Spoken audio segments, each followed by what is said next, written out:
Hello, hello. Happy Crimson Tuesday once again. Here we are. Mouse Miss, good evening. Deluxe Tux, good to see you. And yeah, today is another art stream. Yeah, Dan is not fired, I promise. He's just been really busy, and he'll be back at some point to do music stream again. But yes, it's going to be another art stream tonight. And yeah, I've got some fun EGA arts and crafts to show. And we're going to try to get even more work done than usual, maybe. Wouldn't that be nice? Ronald Draxter, hello, good to see you. Artistic Ulysses, good to see you as well. Welcome back. Welcome back. Um, yeah, I don't know. There's not a lot of news really today to talk about. Although, one thing I guess that did happen recently was the latest issue, the July issue of the Crimson Gazette came out.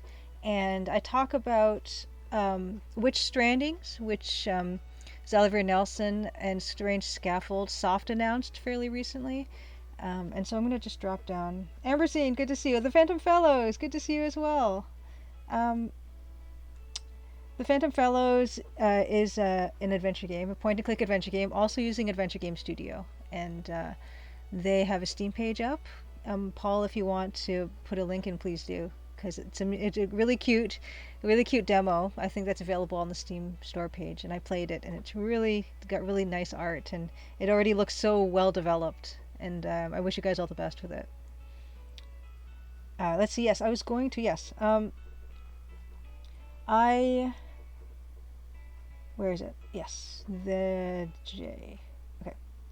Yes, so there's some links in the chat right now, and the last one is the link to the dev blog, and I put all the Gazette issues on there. So I do one every month around mid-month. So this past one was which strandings, which was soft announced, that I worked on with Strange Scaffold, and also some, a bit more Space Warlord Organ Trading Simulator. I recently completed, I think 7 or 8 new character portraits for it, and I'm really kind of proud of them. So you can see those in the Gazette as well. And there are links to the Lockdown Con panels that Dan and I did.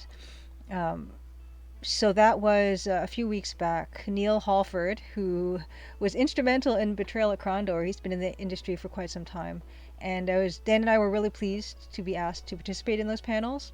And there are links in the Crimson Gazette this month for those if you do want to watch them. Yes, links, lots of links. The green elf guy from the Zelda games is, yes, lots of links, or golf. I remember seeing golf games called something Links and thinking they had to do with Zelda, and it didn't.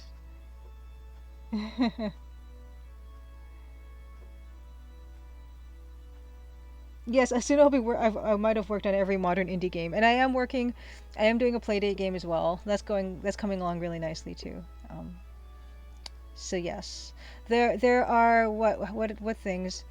Um, I think now there might only be one thing I haven't told you guys I'm working on yet. So stay tuned for that. I don't know when that's gonna get announced, but yeah, one more thing. I think just one more thing this year. What else is?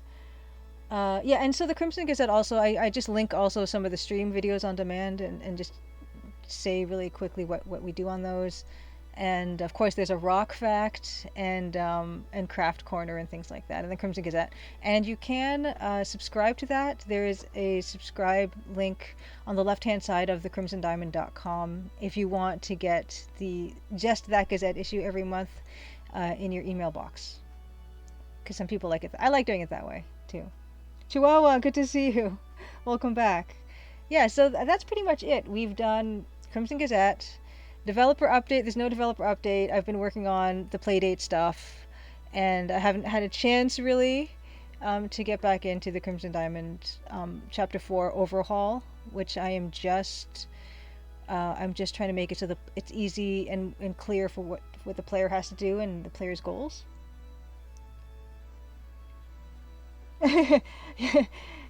Phantom Fellows, it would be cool to do an EGA demake of one of your screens. I haven't done an EGA demake in quite some time. In fact, I haven't even finished most of the ones I've started. I started a Hades EGA demake, and I started a Cyberpunk 2077, CGA make. I finished neither of them. I don't know if I'll ever get back to them. I did do that Kentucky Route Zero CGA make completed. Um, is that the only? Oh yeah, I did a Sailor Moon piece, and the Consuming Shadow ones are really old. Is that Yahtzee Crowshaw's game, The Consuming Shadow, which I think you can still buy on Steam. I did EGA makes for that as well, but most of the time I don't finish those.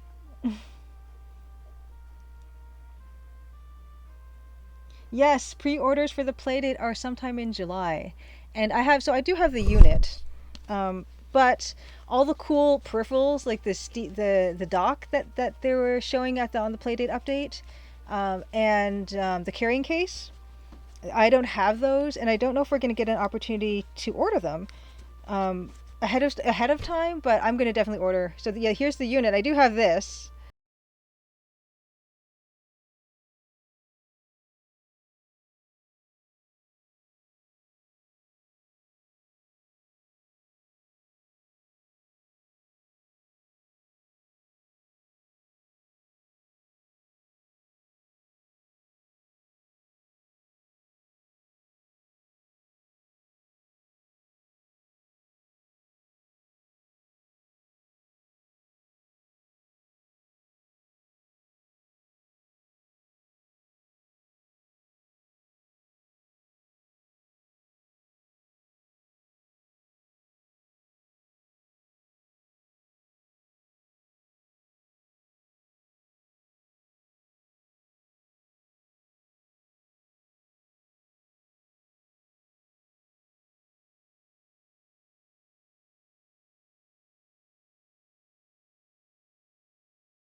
I like multi pens. This is a great one. This one has four colors of ink and a pencil, and it's amazing. And what's great is that you can order different colors of ink in this. So I have my own specific colors of ink that I put in here that aren't just the traditional colors that you would get in a pen like this. I need to find a piece of white paper I can show you what I mean by that. And yes, so I said as one of my hobbies.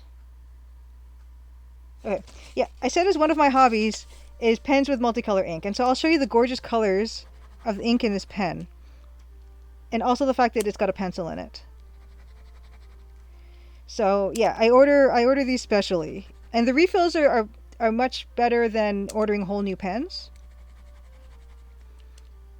Let's see. Yeah. Hopefully there's nothing on this. Okay, yeah.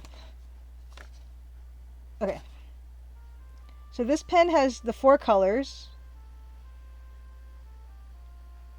So a yellow, an orange, a dark brown, and a blue, and a pencil with an eraser. Yes, Lily Dallas multi pen. Escatar, good to see you. Yes, we're gonna do a lot of EGA today. And yeah, Phantom Fellows, I drew the Crimson Diamond in 320 by 200. Yes. Yes, so the traditional kind of Sierra or EGA resolution. Oh, Mousemist, I'd love to see your EGA palette experiments. Yes, I need a place for these pens. I've got this one, I've got another one. I'm going to show you all the colors of ink that I have. Okay, so here's another multi-pen. And you can actually see there's a transparent part in this barrel that shows you the colors that are in it. So I'll show you that too. I know, this is a thing that I like. Because also I like to bring sketchbooks with me wherever I go. And this is a really handy way of bringing a bunch of different colors along. And just with one pen. So yes, I've got a full spectrum of colors here.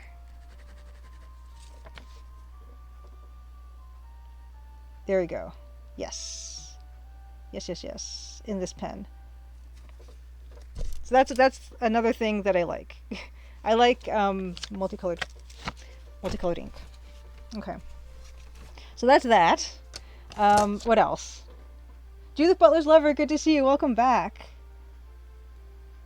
Yes, yes. Judith Butler's lover says the Playdate is fine, but you know which piece of hardware is cooler? The Roland MT32. We have not seen a Roland MT32 for quite some time on stream because Dan has been occupied. But I promise I haven't fired him. I promise. It's all good. He's just been busy. And Slat Studio, good to see you. Happy Crimson Tuesday. Or hook up the MT32 to the Playdate. The Playdate has amazing sound actually. Just the past weekend, I actually got to listen. The Playdate has a jack, an actual headphone jack. So it's got a USB C, and it's got a headphone jack. And I listened to this on beautiful, expensive stereo headphones. The ones that go over the ear, and it sounds surprisingly amazing. Which it shouldn't be surprising to me because I know Panic they do a lot of music software, hardware, and so the quality of the sound that you can actually get out of this thing is pretty amazing, I have to say. And the stereo dock that they have, the Bluetooth stereo dock they have for it should make it even better. So.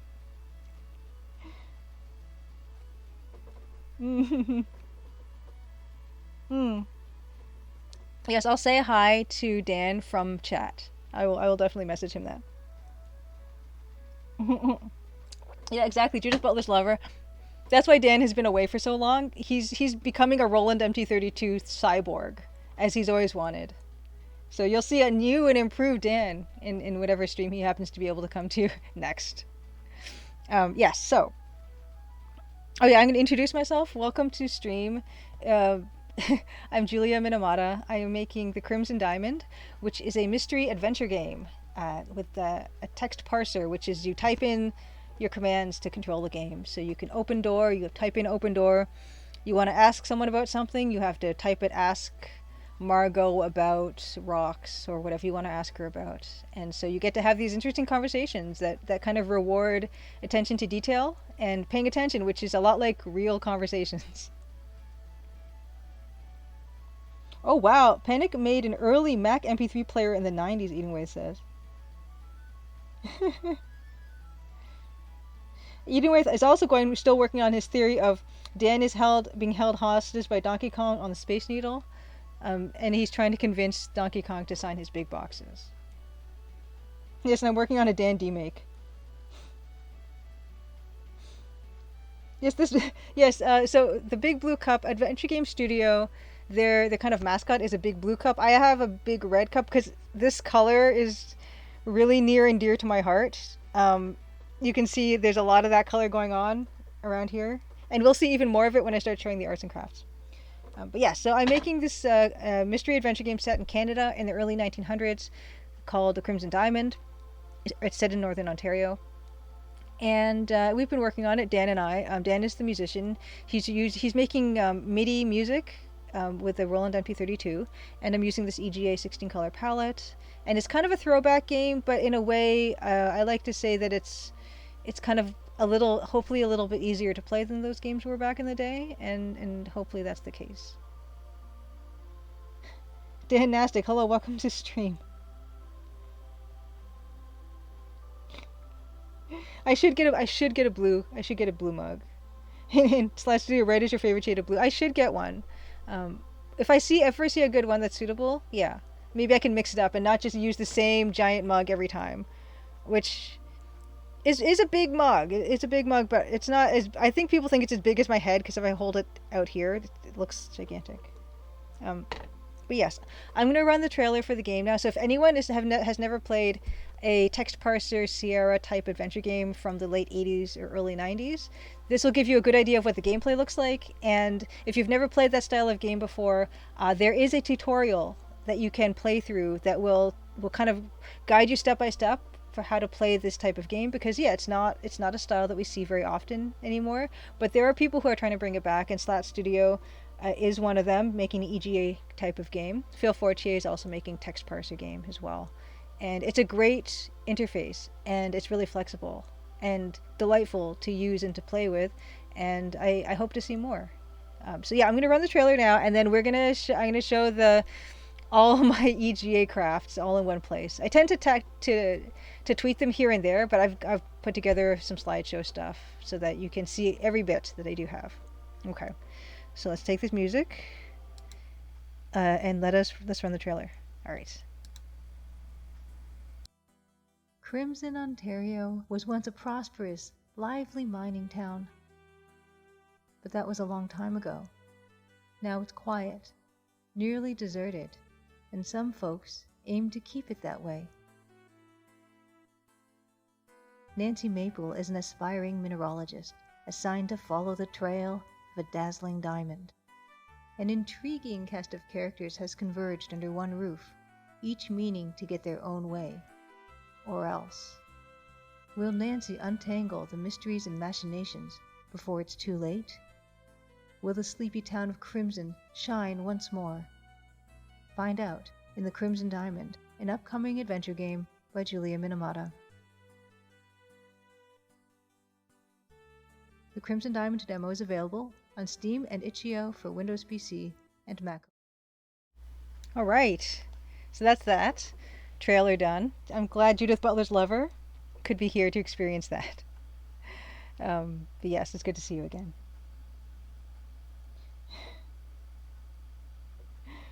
All right, so we're gonna move into the EGA palette arts and crafts that I've done over the years. So let's go into show and tell scene. So this is the first thing, and I've kind of put the EGA palette here on the side to just give you an idea of what that whole beautiful, glorious set of perfect rainbow colors looks like.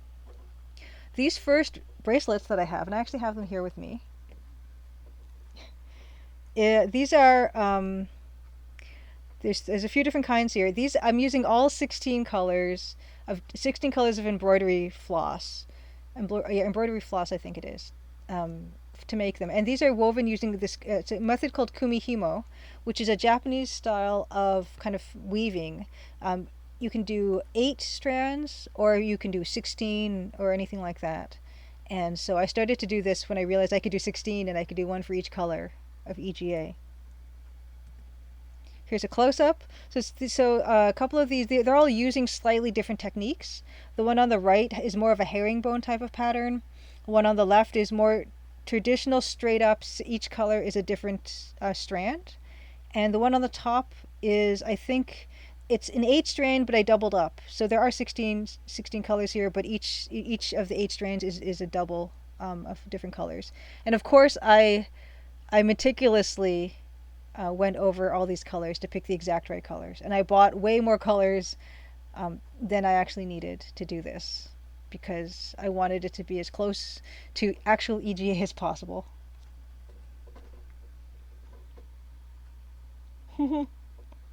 Yes, herring, how appropriate. Yeah, so these are just a few of those bracelets.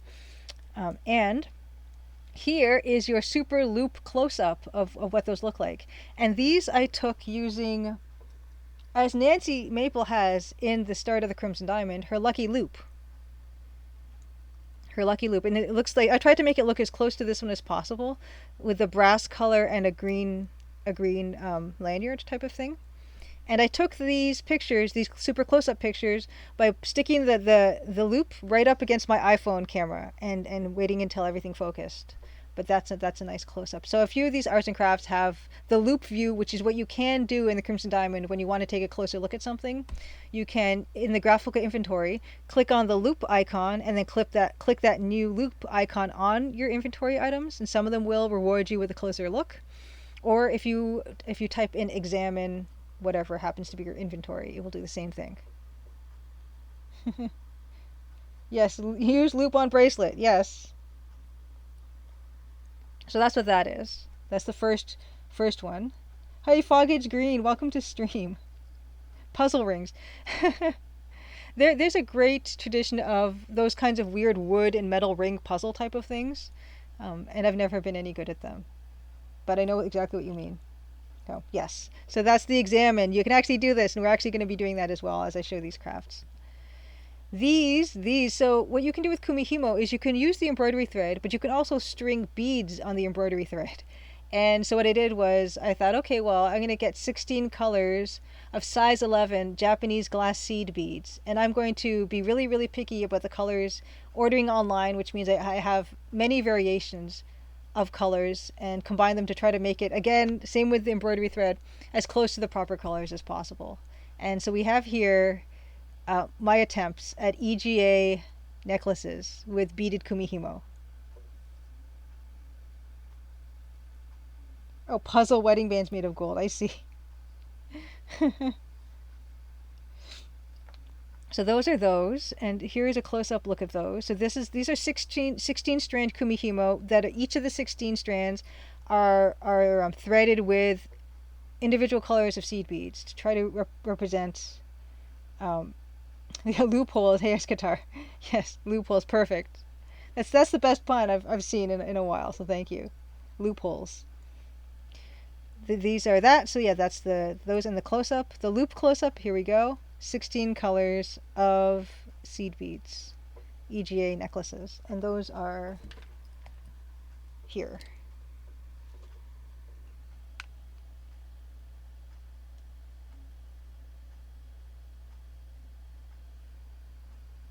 Yes, combined beads with embroidery thread. Exactly, artistic ulysses. Yeah. So that's what these are. And actually, this longer one has uses a black thread, and the shorter one uses gray. So that's why they kind of look different. Because it's only because these glass seed beads are all transparent, and so what you're seeing is you're seeing the color of the embroidery thread in behind them. And if I was thinking about it, I should have used all my 16 colors of embroidery thread with the 16 colors of seed beads that I had, and that might have been a really nice effect. And I don't know why I just thought about that now. So maybe one day I'll disassemble these and redo them all with different color threads for each color seed bead. That definitely sounds like something I would do. Is my Christmas tree EGA too? No, it isn't. It isn't.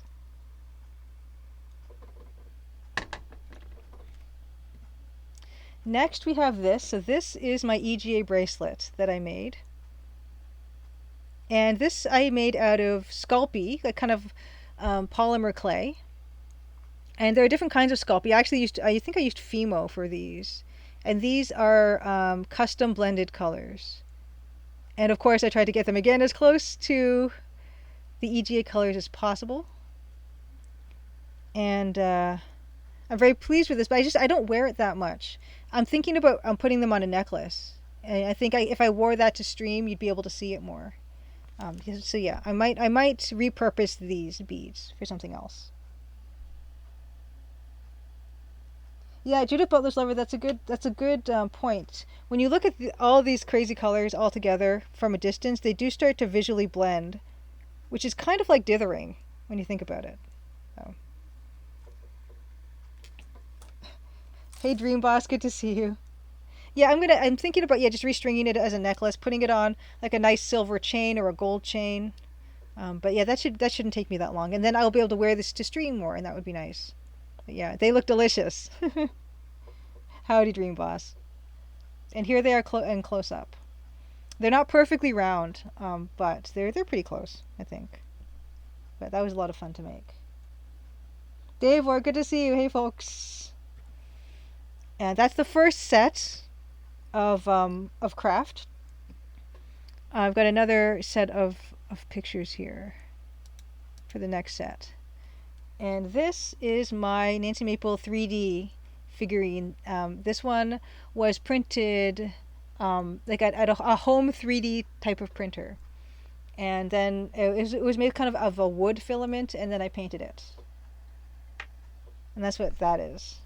And yeah, I used something called Magica Voxel to do this in. So there's Nancy here.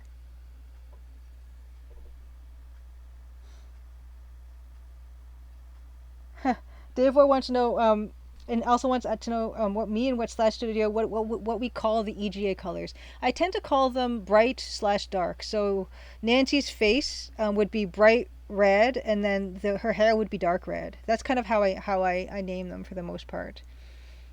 Except yellow I just call yellow, and brown I just call brown. But everything else is either bright or dark. And for the blues, The blue of her skirt, the light one I call cyan, so bright cyan and then dark cyan, and her sweater I call dark cobalt and light cobalt. That's how I tend to name them. I don't know what the standards are. The purples I call magenta, light, dark magenta, and bright magenta, or dark and light. Yeah, foliage green. So this actually it's not actually good in the close up, but if you look near her skirt, you can kind of see how the wood filament is. You can buy a bunch of different kinds of filament for 3D printers. So there are different kinds of plastics, but there is one that is some kind of wood kind of spool that you can get. And so this is actually wood, but it gets printed like a regular 3D print, and then I just painted over that. Yeah, I don't call them by their hex values or anything. Like I'm not calling it hashtag FF5555 for bright red, for instance. Yeah, exactly. Good old FFAAFF. No, I don't know. I only know a few of the hex values for the colors because I use them for the dev blog and stuff. So I have to enter those into Dreamweaver when I want to change the font color. So I know the bright red hex color, hex code. Yeah, exactly, Dave. So I'm not completely consistent in my naming of the EGA colors. I don't call white light gray or anything like that. Or I just call them light gray, dark gray, white, black, yellow. And the only ones that have a distinction are the ones that kind of have two versions of themselves, like the bright red and the dark red. Ooh, escatar. I didn't know there was such a name. Name the color. I'm gonna write that down because I love color stuff. There's actually a wonderful tradition of color naming. So, name the color. That's awesome. Website.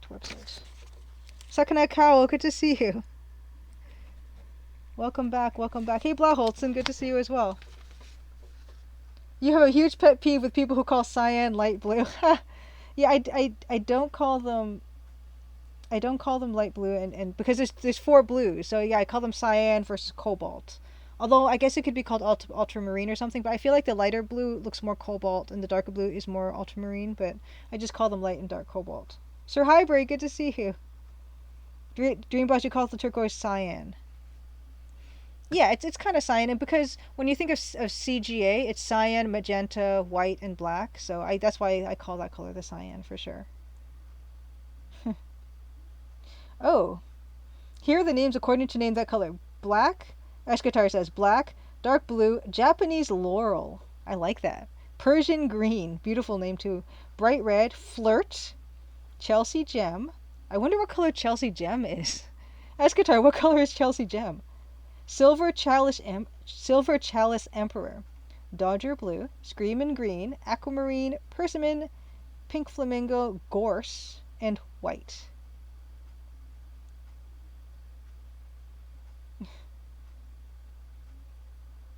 Yes, foliage green. Yeah, this the wooden fiber, 30% wooden fiber and 70% PLA. I wasn't sure the exact composition of that, but yeah, you can make wooden things. And what's great about that is that it's actually pretty sturdy. And that kind of is important because I'm going to show you the next figurine that I have.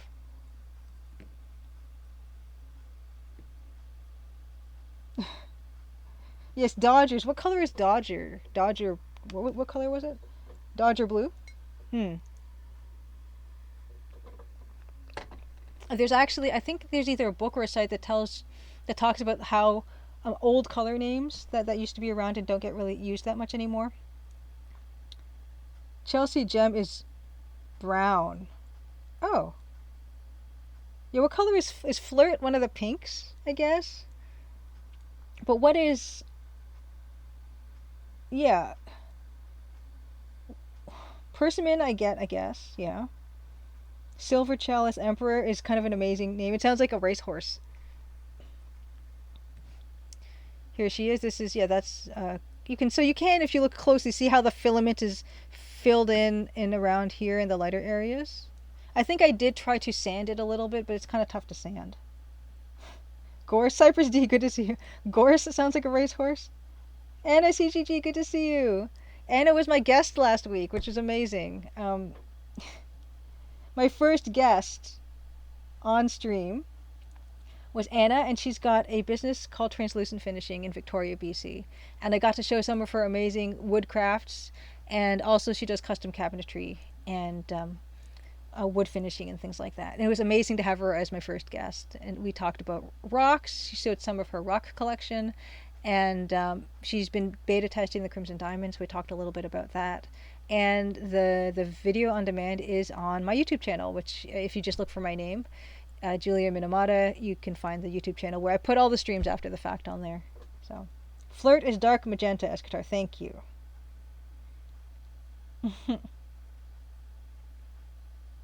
Yes, the first guest who is well, Dan is not a guest. We don't treat Dan like a guest, do we now?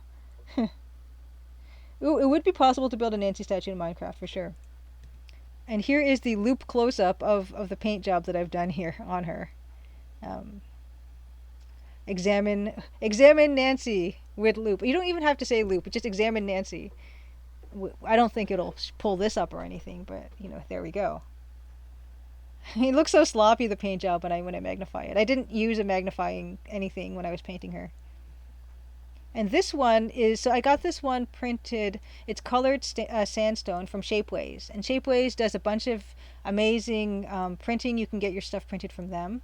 And I've got 3D printed Nancy here. This is how that turned out. So they're basically, they're exactly the same size. Well, they should be. And what's great is that, yeah, you don't have to paint it. It already, because the voxel, the file comes with a color, you know, a separate color file for skinning it. You can get stuff color printed. 32-bit kid, good to see you. Oh wow, Blauholzen, I have not played Dropsy yet. That, I think I have it, but I haven't played it yet. Jay Tholen made Dropsy, and it looks incredible. There's a part where he appears fully photorealistic. Wow, that's awesome.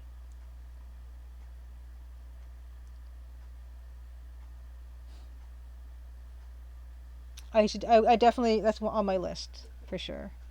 And here is the Nancy 3D printed, colored.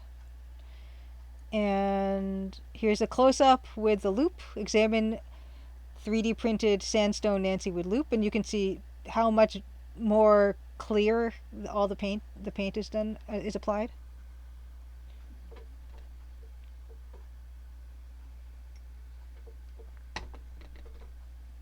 And here they are side by side. I have to say though, I like my wooden one better than the 3D sandstone printed one. The sandstone figures, if you've ever ordered one, are kind of fragile. They're pretty brittle, and they tend to break if there are fine areas like this arm, for instance, the type of area like that. It can be a bit distorted and easy to break. But the wooden filament one that I got printed from a home 3D printer is much tougher, and the paint is obviously much brighter than the sandstone too. So I prefer the kind of home. It actually is more appropriate to have like an arts and crafty homespun version of Nancy. Be more appealing. Oh, thank you, Artistic Ulysses. Yeah, you like the way these look? Cool. Tap 2 GG, good to see you. Happy Crimson Tuesday to you. Yes, with the loop, you can see all kinds of interesting things with the jeweler's loop. I didn't want to just do a magnifying glass in the game, and the jeweler's loop is thematically works as well. So I thought it would be a lot of fun to have that and to use it that way.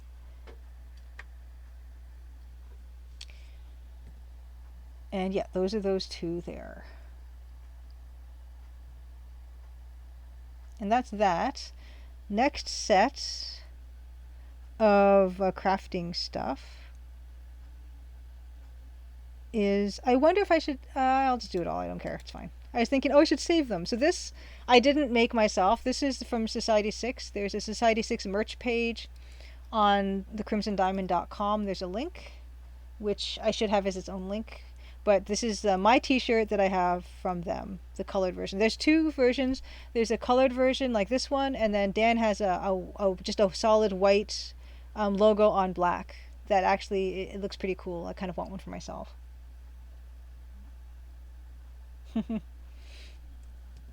And this is another one of my many EGA crafts.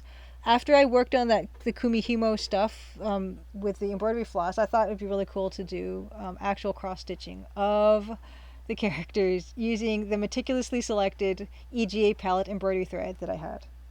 Oh, eating with you, wearing that shirt, sweet. Oh, thank you for buying it. That's awesome. And this one, I felt like the bright red on her face is a bit too saturated, I think. And you can see there's some parts where like her freckles and the shine on her nose are different colors because I was trying to decide what colors worked best because it's not really possible to duplicate the effect of what it looks like on screen into the real world, especially the cyans and the magentas. It's not going to be something you can easily duplicate in the real world. So I was doing some testing here. Yes. It could work if I had a darker, if the dark red was darker. It's all a matter of context. But I decided that this version looked better for that bright red versus the dark red.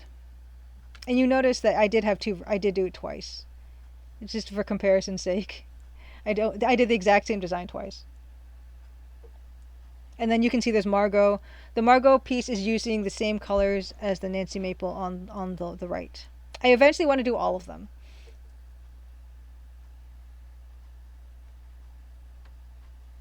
Yes. Yeah, Dave, when you did EGA printing, the cyan was the hardest. Cyan is really tricky. The magenta I find actually trickier when I was trying to find colors to duplicate in glass seed bead form and embroidery thread form. They were the toughest for me to do. Oh, interesting, DNA Beast. Welcome, by the way, welcome back. The shine of the light off each thread kind of mimics the CRT shapes. Sweet. I would eventually like to do like whole rooms like this because I actually bought this black cross stitching material and big pieces of it, and so I can do it. It's one of those things that I haven't got around to either. Yes, the bright magenta, Davor, exactly. Yeah, really hard to do. And one thing, actually, there is a craft that I forgot to put in this in the slideshow, and it's the puzzles that I got made over the holidays. So there's one thing I did forget. So this is not complete, but it's near to complete.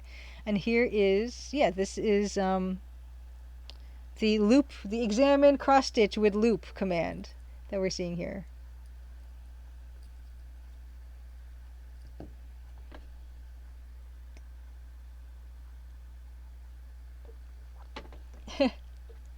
Like the freckles slash studio, you can see that.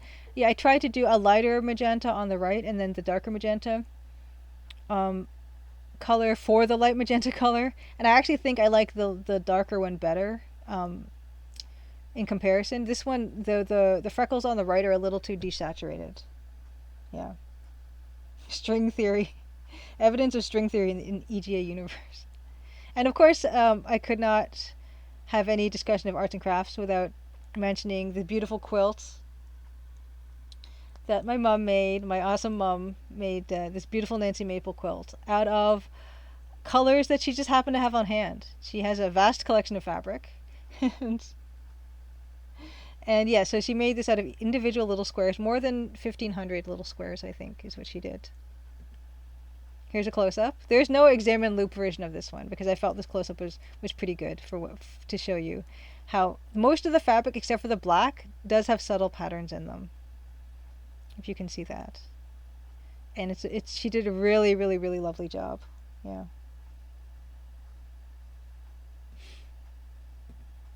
And I also have I have masks. So these are also Society 6. Society 6 makes masks. So I've got my EGA mask that I wear quite a bit.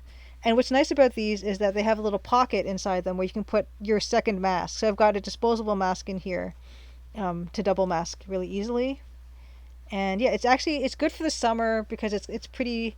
I don't want to say breathable because the mask is also, it's supposed to be a good seal, but it's just not. It won't cling to my face like some of the other masks I have in other materials. So I do like this one for the summer. And I have another one, and this one I don't wear, and I've never actually gotten around to wearing this one. And I think I've shown this one before. Yeah, I couldn't bring myself to wear this one. It's horrifying. What have I done? What have I created?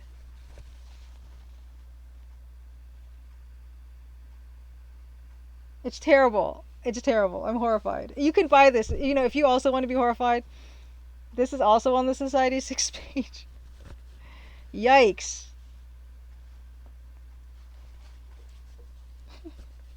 And the Phantom Fellows, yes, has the Nancy Maple backpack. So thank you so much for ordering that as well, Phantom Fellows. It looks so good. I want one. I do. It's kind of abstract. Yes, Judith Butler's lover. Good theory. Julia chose to make a retro pixel game just so she never has to draw hands again. I just realized this and I understand. Yeah, well, there are hands, but they're like 4 pixels big. Yeah, I mean, if you look at the Nancy quilt. Oh wait, 1, 2, 3, 4, 5, 6, 7, 8. This is an 8 pixel hand, and it gives you the idea. I mean, who needs all those fingers?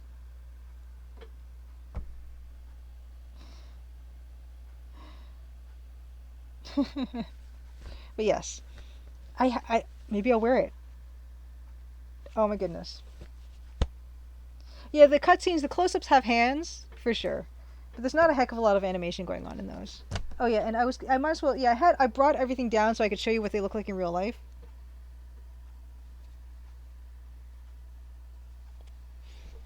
Um, and these guys again, and the Margot. Oh, ooh, you can see. Oh, kind of see through that. It's kind of nice. Yeah.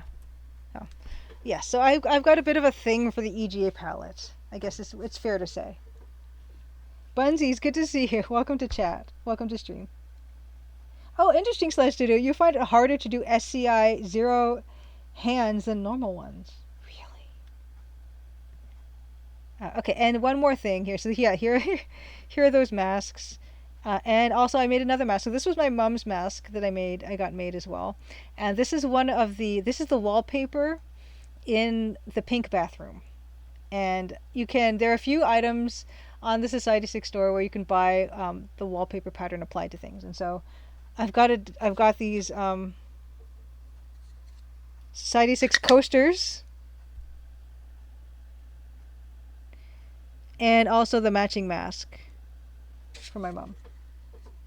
Yes, hello, hello, Bunsies. Good to see you. Is Nancy named after anyone? Phantom Fellows wants to know. Nancy Maple is kind of a mix of Nancy Drew and Miss Marple with Canada, with a dash of Canada for the maple syrup in there.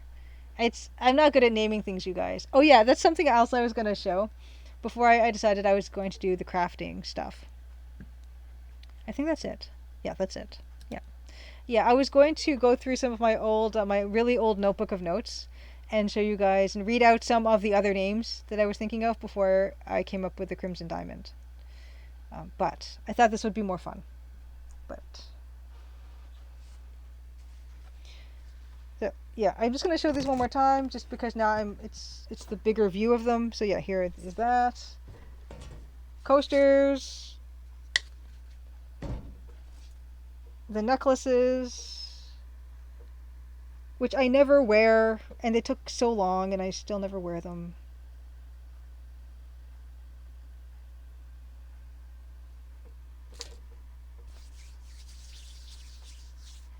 And yeah, the masks we have. Another thing about these masks is, some masks have a kind of a wire on on the top to kind of seal them across your nose and cheeks, and these ones don't come with it. But if you have your own wire, what my mom did is, there's a seam along the top here. So if you cut just the seam open a bit, you can slide your own wire in, and that's why this one's holding the top nose shape well, because there actually is a wire here, so you can put your own wire in if you want, which really does help with the seal.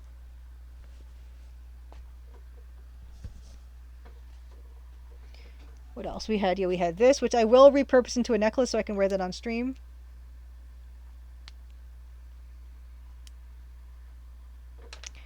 The Kumihimo bracelets. which these things I never wear. I've taken dozens, if not hundreds of hours making this stuff and I never wear it.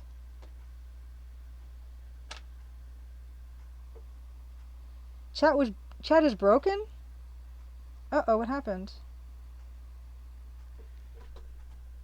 And then there was the t-shirt. And I think that's everything I have down here. Yep. Okay, good. Oh yeah, and the figurines.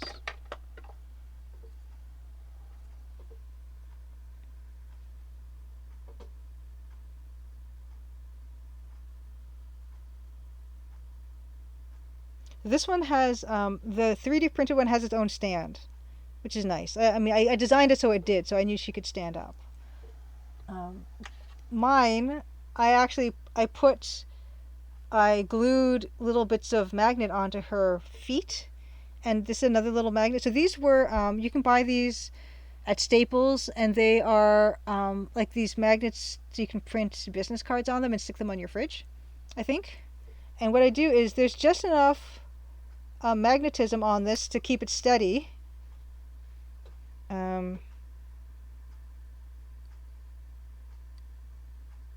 Usually to have her stand up on it. Just enough. But also it's weak enough that I can remove it and I can, you know, show her to you guys really easily. And just have her only have a little bit of that sole on her shoes to really have that magnet work.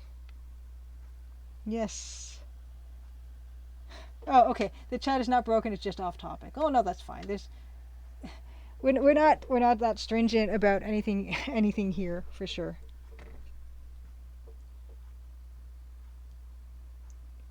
Okay, we're gonna get to work. It's only been almost an hour, so we're gonna get to work.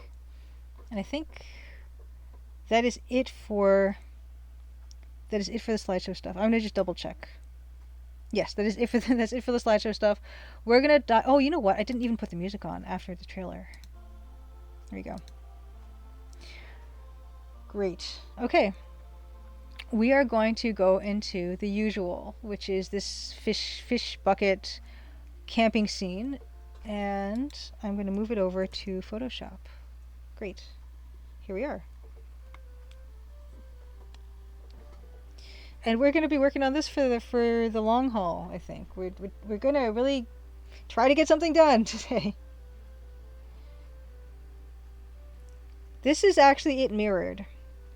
And we were working on, oh yeah, I was saying to myself last time that the gap between the grate here for the fish is way too big, so I'm going to fix that today.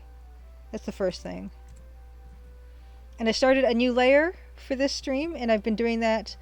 So that's why there's a lot of layers here. I'll eventually, hopefully, do an animated GIF of the process for this piece. So let's get started.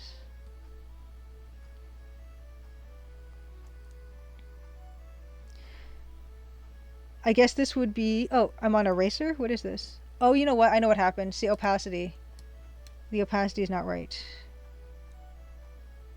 I guess this is a good time to say that I might have another guest next week.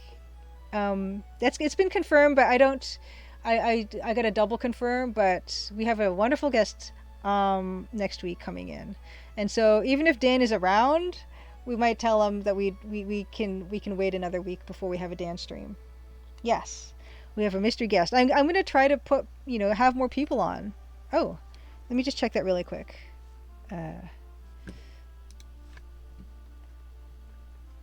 Fractal Mind Mike, thanks for the resub. Awesome. Fractal Mind Mike is here. Welcome.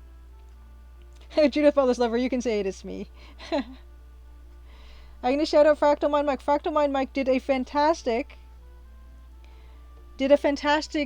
stream of the Crimson Diamond demo, and hopefully that's still on his channel. But check out his channel. He does plays a lot of really great stuff.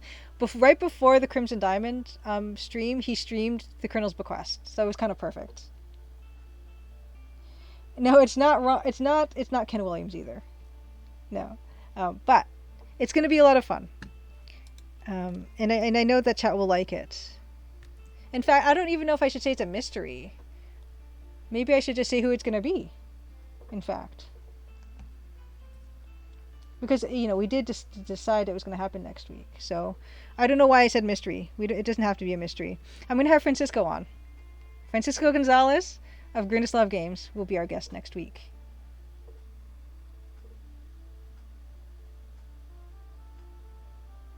Oh, Fractal Mind Mike, yeah. Whenever you put it on, if you put the demo up, the demo stream up on YouTube, yeah, just let me know and I'll link it and stuff. Yeah, so Francisco of Grindislav Games, Francisco Gonzalez of Wild West Wednesdays at 1 p.m. Eastern. He streams his game dev process, game art, using Photoshop and animating and rotoscoping and backgrounds and everything. Phantom Fellows, good to see you. Thanks for dropping by. Good luck with your dev meeting. Yeah. So that studio was going to guess Colonel Mustard zooming in from the library with a paintbrush? Yes. Yeah, so yeah, I mean, it's going to be so great to have him on. Because we do have a lot in common. We both use Adventure Game Studio to develop our games. We both use Photoshop. Until very recently, I was using... already this is not consistent. Or until very recently, I was using Adobe Creative Suite 2, Photoshop version for making my art, and he's using Adobe Creative Suite 2 as well, and obviously Adventure Games. So it's going to be really a real great time, I think, to have him on and just have chat. Ask him about how Rosewater's going, ask him those dev questions. I think I'm actually going to shift this. But yes, we do want to do more guests on stream. So, anyone in chat who knows anybody or is somebody who might want to do that with us, me and or Dan, we're going to look into that more.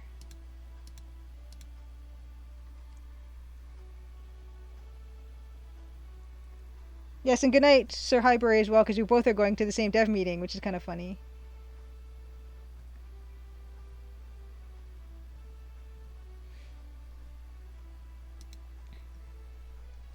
Why don't you guys have the dev meeting in chat?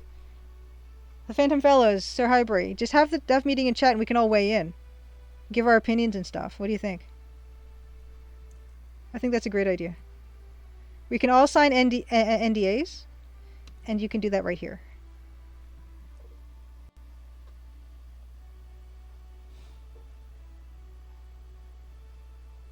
Yes, Grindislav, he streams at 1 p.m. Eastern time, usually, which is probably... you're 13, 14 hours ahead? Yeah, so he probably... Sometimes he streams bonus streams as well, but it usually tends to be in the afternoons, not in the evenings.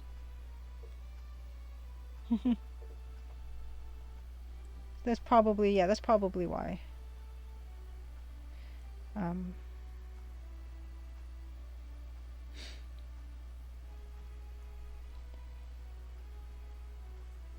It's gonna be super exciting though. I've met Francisco at a few events. At Adventure X he was there. I saw him at PAX East in Boston in 2019. PAX West in Seattle as well.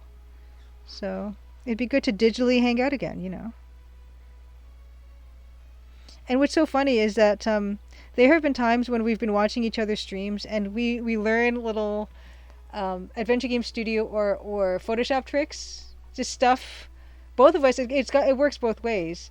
Just stuff that we didn't know could be done, and all of a sudden, just watching, it's been super educational. So that's really awesome.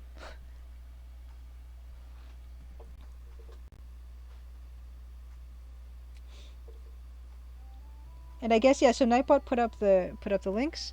There is a demo for the Crimson Diamond on the Steam store page, and yes, if you do play it and you like it, please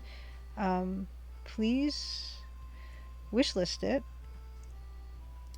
and tell your friends to wishlist it, I guess, too. Only if they like it. So for whenever this game eventually does release, and it will, I promise. I can't say when, but it will. Then we can hopefully have a nice launch for it. And I do have a sequel idea outline already too. And I'm pretty excited about that. And that's something Grindislav talks about too. When developing games, it's always really nice to have your next idea kind of in your back pocket. And I guess we can ask him about what his next idea will be.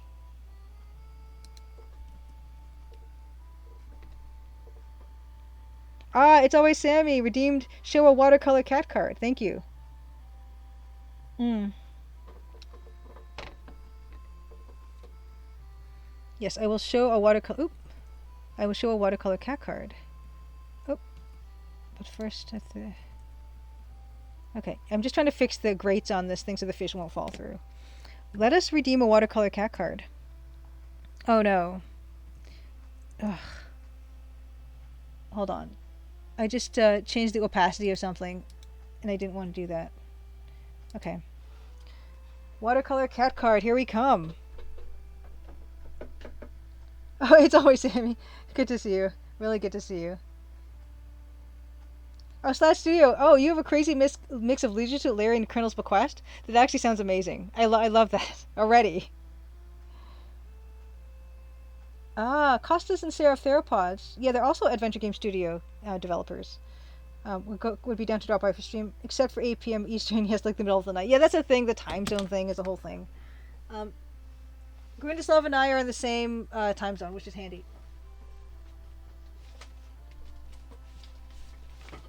Oh no, hold on. Sorry. Okay. Let me get the book. It's a big book. And it's actually my mom labeled this. It says Cards by Julia. That's where all the excess cards are. In fact, there are quite a lot of cards, and some probably the best ones are up in frames in the dining room. So I'm showing you the excess overflow ones that I sometimes swap out, rotate. Okay. This is all. Okay. Oh, nice. Oh, wow, Davor. Costa stopped by your stream at 7 Eastern, and it was 2 a.m. Oh, my goodness. No, they're great. They're really great people.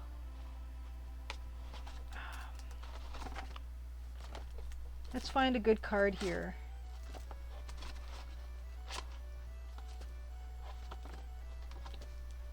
So, yeah, some of these are older ones, and I've gotten a lot better. Well, actually...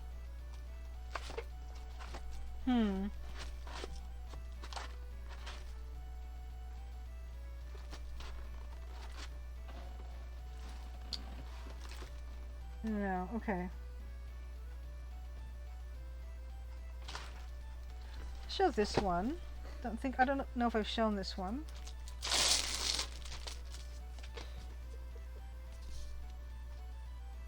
Happy birthday, Mom, 2017. So these are probably some birds that she had seen recently, and I don't remember the names of them. Well, that one is a goldfinch on Dido's tail. I think that this is might be a chipping sparrow down here. And this might be a white-breasted nuthatch, I think. And these ones would have all shown up at the yard.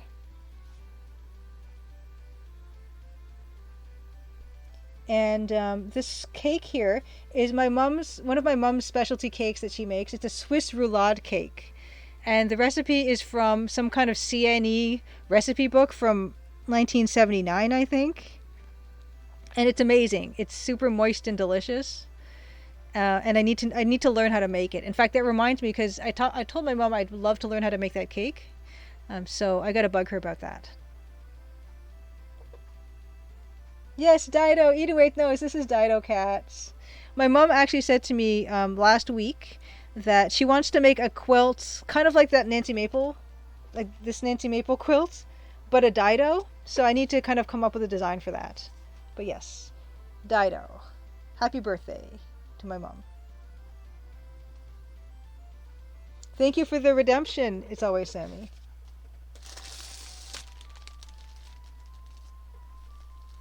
Yes, Swiss roulade cake, so good. It's so good. Really soft, moist. Yes, a lot of lovely stories about my mom. Eating with my mom is the best mom. So that's the redemption. Thank you for doing that. That helps mix it up a little bit.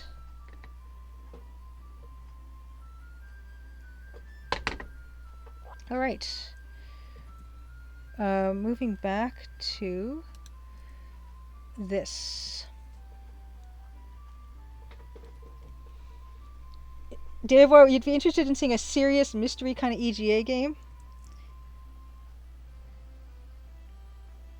It would be cool to see a horror EGA game, I think. I think that's what I would like to see next. And yeah, mine is not. My next game idea is not a horror game. But it would be fun to make a little game that is kind of horror-like.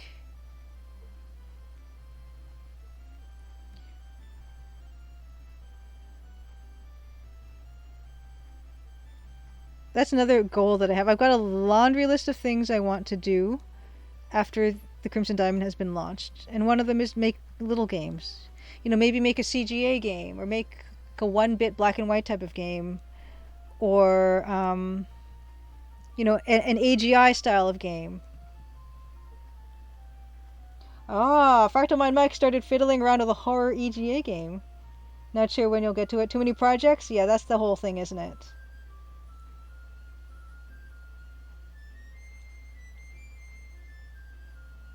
Oh, thank you, Fractal Mind Mike. Yeah, I'm sorry to hear that your mom isn't well, and best wishes to her and to you. Yeah, it's tough, and you kind of want to spend as much time with your parents as possible. They're not going to be around forever, so yes, enjoy the time you have with them too, as much as you can, for sure. Oxenfree. Yes, I've heard of Oxenfree. It looks amazing. Yeah, that's There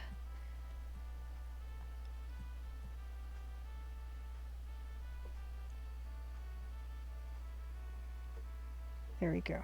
Okay. I feel better. I feel like the fish is going to be less prone to falling in now. So I'm pleased. But yeah, I'd like to make an AGI game and just something small. I'd like to play with voxels some more. Those are a lot of fun. Too many things. That's something else I guess I want to ask Francisco next week. Is, like what other type of style, if you ever wanted to try a different visual style or different genre of game.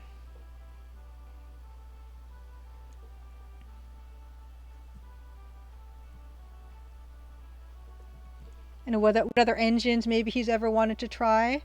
I've mentioned before how interested I am in using Adventuron for things, because I think it's a beautiful engine. It's also for text parser games, and it's all done in browser, which I'm super impressed by, and so I want to learn more about that.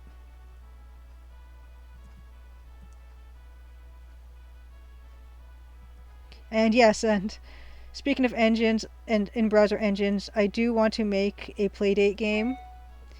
Um, Not just the one I'm working on, where I'm art directing it, but an actual my own complete Playdate game I want to make. Because they do have this beautiful in-browser engine called Pulp, which will be available. I don't know when it will be available, but they've said they're going to make it available to people eventually. And I have access to it now. I just too busy to do anything with it, unfortunately. But one of many things. Yes, EGA voxels, Fractal Mind Mike. Yeah, that's what my Nancy Maple 3D printed thing was. It's in voxels, and it's 3D, and it's fantastic. It's so much fun. I couldn't do a whole game like that, but it would be fun to just recreate some bits and pieces here and there in voxels. Or Anna CGG, you like Oxenfree? It was different and fun. And Davoy just bought it. I think I have Oxenfree somewhere. It might have been in a bundle or something. But it looks really cool. Ooh, Escatar working with a C64 palette. Yes. Yeah, and also people love the Apple II palette. And other people love the Amiga stuff. Ooh. Edenwaith wants to recreate the Antwerp Maze game from Crush for Glory 4 on the Playdate. I think that's eminently doable, Edenwaith.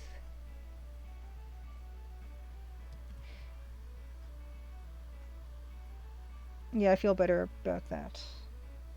C64 palette, yes. And there is something about limited palettes that are more exciting to me than every color at my disposal. And low res as well. Yes, Blaholzen, yes, Apple II palette. I think I was thinking of you when I said that. Yeah.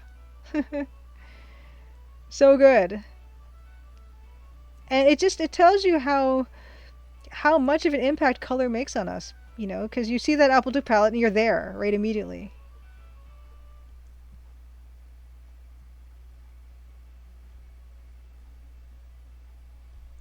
Is there a reason why?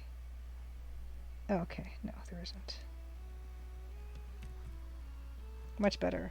I feel better there. Yeah.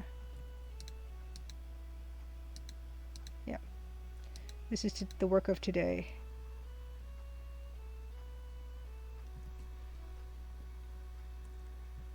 Yeah, either way, the Antwerp Maze could work well with the Playdate crank. Yeah, there are games that use the crank to kind of to rotate the screen and stuff like that in really interesting ways. Mm-hmm. Yeah, this a slightly more subdued palette will do a lot for the feel of something, and people sometimes say that color is subjective. It's really completely up to opinion, but I don't know that I actually agree with that because I think certain color palettes and the way you use color can really affect the mood of something in a way that is pretty universal. But that's just my take on it. Yeah, Cypress D. C64 palette would be good for dark noir mystery game because it's kind of dark and desaturated. Yeah, it would be beautiful. My impulse all the time is to go bright, bright, bright. Even doing my freelance illustration, I would always just gravitate toward the bright. But I love subdued stuff too, and there's a completely different feeling when you do subdued. There is someone on Twitter. I'm sure someone knows about this person on Twitter that does really desaturated and really subtle pixel art, and it's gorgeous.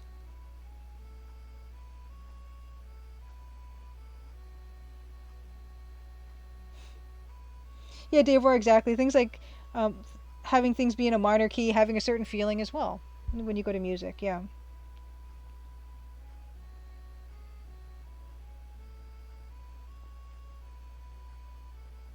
fact, don't mind Mike said I'd like to get better at art. I know the best ways to practice. Yeah, I think anybody at any stage of their life, artist, will say I would like to get better at drawing. Everyone says that. That never goes away. You would love to have some actionable advice specific to what you draw. I only really do art while streaming. Oh, yeah. Well, it depends what you want to accomplish with it, I guess. If you want actionable advice about it, yeah. So you can, you could always just send me something and what you're trying to accomplish, and I could do a critique or something. That type of thing. That was one of the most valuable parts about going to college for art, is getting good critique from not just your professors, but also your peers. And actually, another thing that might almost be more valuable than the actual critique is learning how to take a critique constructively. Um, that's also really super important.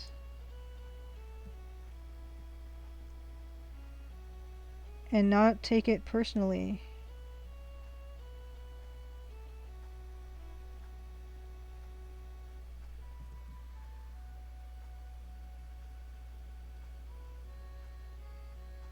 Yeah, Slash Studio, that's a really good way to monitor your progress. Is look back at old stuff for sure, and just see how you've developed over the months or whatever day, even days. And that can be really motivating too, because it's one of those things that can happen so slowly over a period of time that it can be hard to notice that you've gotten better until you actually do look back and see.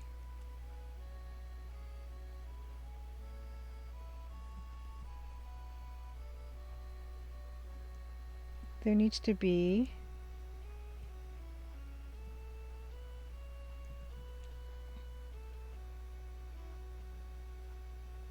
Oh, good, Dave. Well, you love criticism. We'll provide it if you're interested, Mouse Miss. Yeah, absolutely.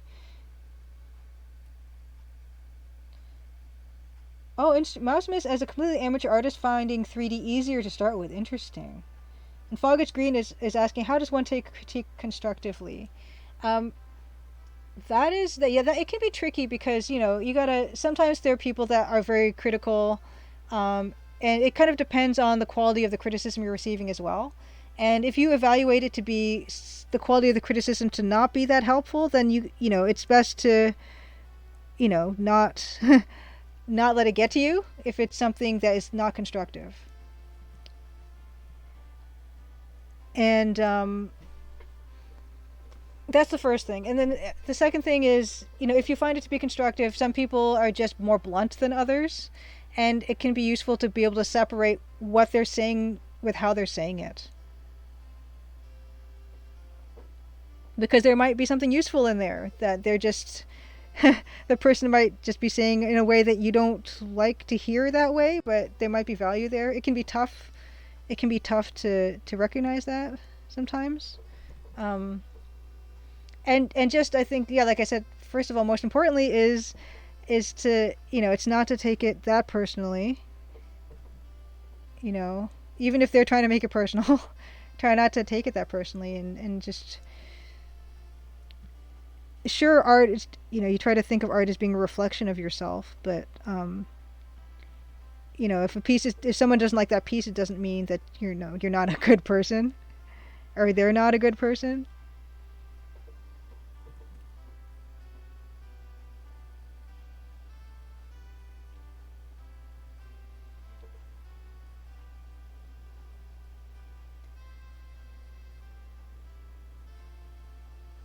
And of course, Fractal Mind Mike, the idea of critique makes people nervous, and that's another reason why it's really good to have exposure to that. In wherever you can get exposure to that with friends or peers, or in school, which is where I got it. It's a matter of being exposed to that a lot. So after 3 years of being exposed to getting critiques, you tend to it's you get more used to it, and it's not as intimidating.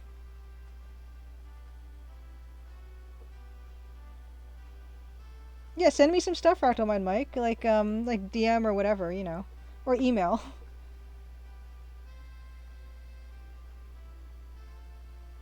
And Davor has been giving you a lot of great constructive criticisms in that studio.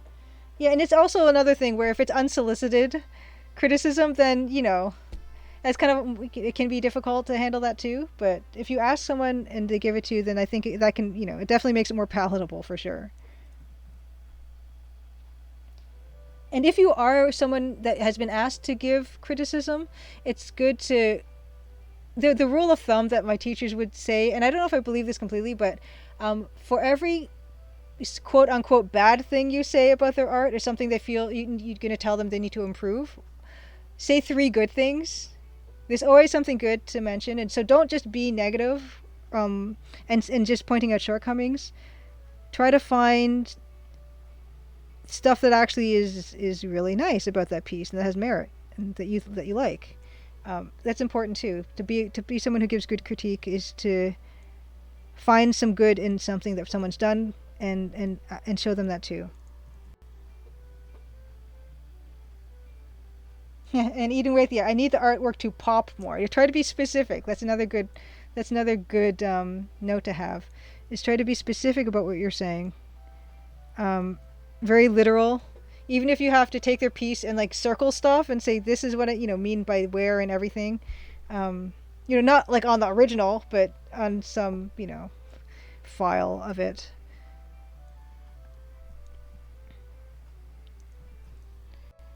You don't just say the composition isn't working for me. Say, I feel the composition could be better this way, right? And if you lead the eye this way, or the color could be better here to help create focus in a certain area. All these things, and it does matter completely, not just what you say, but how you say it. Again, I keep saying that. And I think that's so. That's a secret to life sometimes.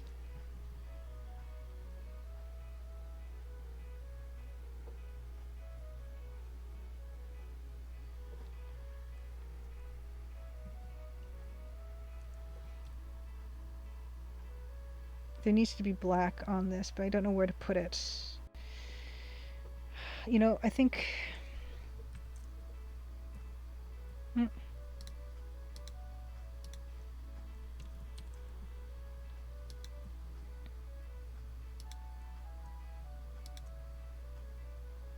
I'm gonna make it a double.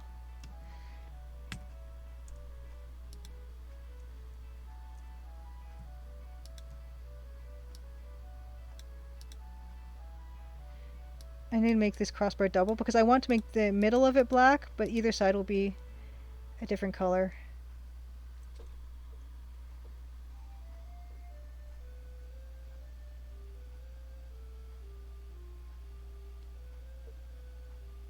Yeah, Mouse Miss also saw a lesson in trying to get better in at art is copy, copy, copy. Yeah, it's a really good place to try things. You know, and don't feel the need to show someone, everyone everything that you do all the time. There is a lot that can be learned from, trying to duplicate stuff you've seen. Um, that can be a good way to learn too.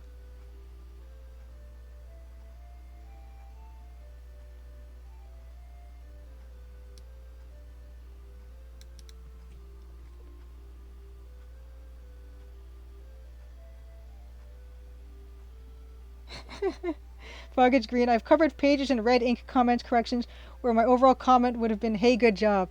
Um, being specific can be good though. I think it's just, yeah, it's super helpful to be specific. Um, and of course, encouraging is also good.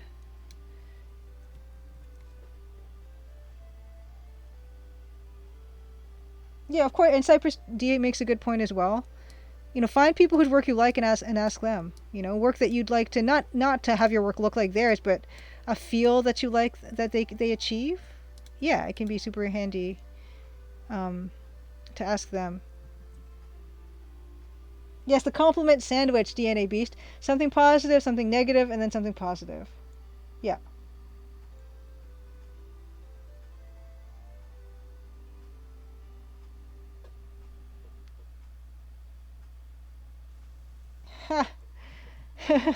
That's kind of funny. Foggage Green. As a teaching assistant, my boss mentioned that my large handwriting on graded papers made some students think I was yelling at them. That's kind of funny. Writing in all caps.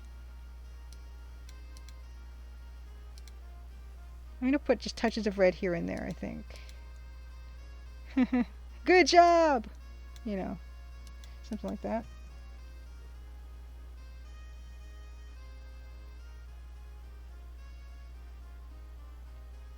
Yeah, and Slash Studio, yeah, I mean, a lot of the art, when I was learning how to do, EGA art, of course I was looking at a lot of screenshots, EGA art, especially the Colonel's Bequest, so it's a great way to learn, pick up on techniques and things. I mean, even still now when I look at some of those screens, I see something new in them. Most of your stuff is MS Paint. I don't think there's anything wrong with MS Paint. Dan the band is here. Is there a stream going on tonight? No, Dan, there's not. You're imagining things.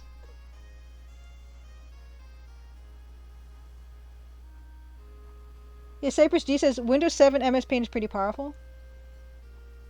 You've done professional work in MS Paint and the clients could never tell. Yeah, there's so many, and aside from MS Paint, there's so many really great, cheap or free imaging programs that are out there.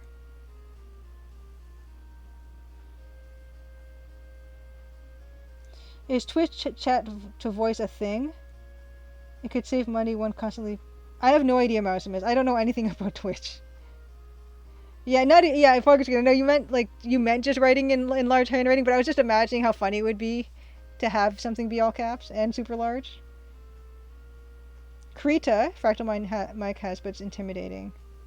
Yes, yeah. Dan is serious. So Dan. I was saying to them, I haven't fired you yet. So that's not why you're not around. You're just busy. And we'll see you again sometime, but maybe not next week because next week is Francisco of Grindoslav Games, who will be our guests. Show watercolor cat card Dan the Band Music has requested, so we're gonna do that.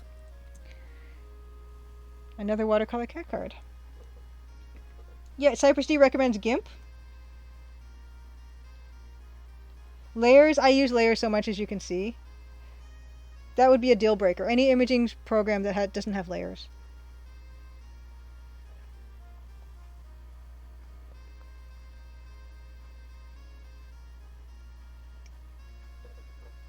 Hey, Reverend Pixel, good to see you. I've never tried Krita. I hear good things. I have tried GIMP, but it's just similar enough.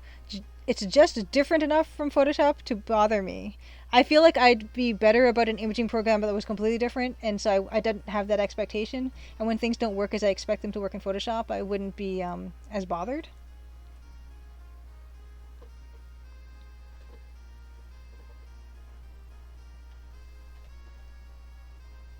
Oh, you use GIMP for stuff, you Inkscape, MS Paint. Sometimes the easiest is best. Let's look here. I don't know if I've shown this one.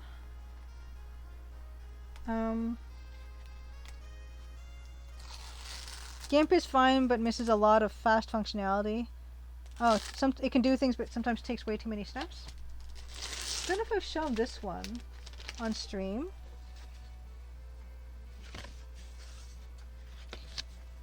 This is a Happy Mother's Day 2016. So we've got Dido Cat in a hot air balloon with some very interesting birds that we don't see in our backyard. And what this interesting geographical formation here, this is Point Pelee. Point Pelee is a very interesting place, and it's the place to go for seeing bird migration. So that would be in the early spring, and so around beginning of May, maybe, and then in the fall when they fly back. And what this is yeah, you can see that this is this outcropping of land. And so when birds are migrating, they're migrating, some of them migrate across the water. So they'll migrate across Lake Ontario, for instance. This Point Pelee is one of the first pieces of land that they'll see. And so they'll land here to rest and to get some water and get some food and things like that. So it's kind of a stopover point for a lot of birds. And so during the proper migratory times, you can see, excuse me, tons of birds if you're lucky. And so these birds are birds that my mom saw on her Point Pelee trip. And I don't remember what they're called. And it does not say on the inside. But yes, so there we have that. And it's really cool because the water actually does interesting things where the currents kind of meet in a weird way. And so one side of this area, the water will be a different color than the other side. It's a really interesting place, not even just for birds. But that's that card. Okay, so let us get back to Photoshop.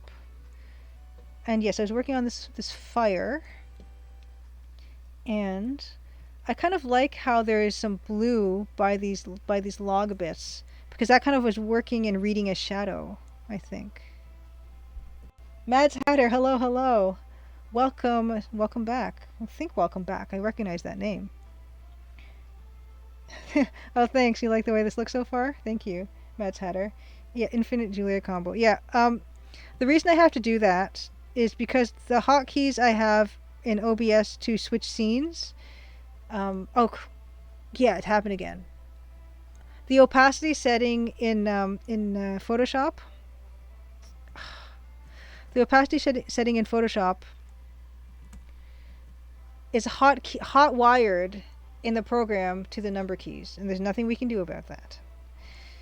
So when I switch my scenes, I keep changing the opacity. It's kind of annoying.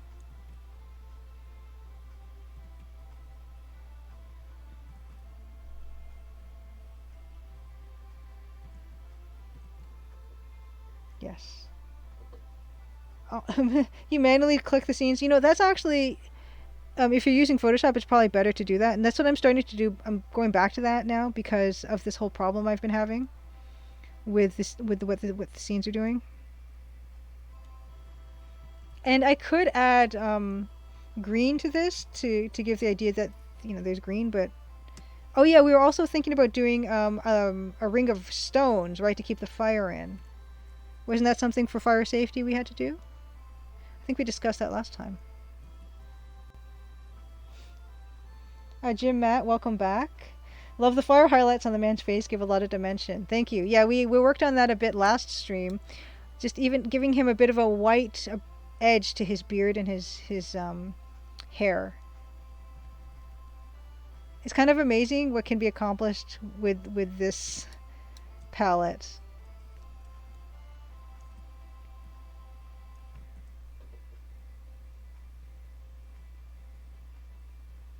Oh no, therefore I know barely anything about Twitch streaming. So and Cypress D says, not gonna lie, there's something really satisfying about sharing a fish over fire and eating it. I love grilled anything. Everything grilled tastes amazing. Grilled vegetables, grilled fish, grilled chicken. Everything is a major win on the grill.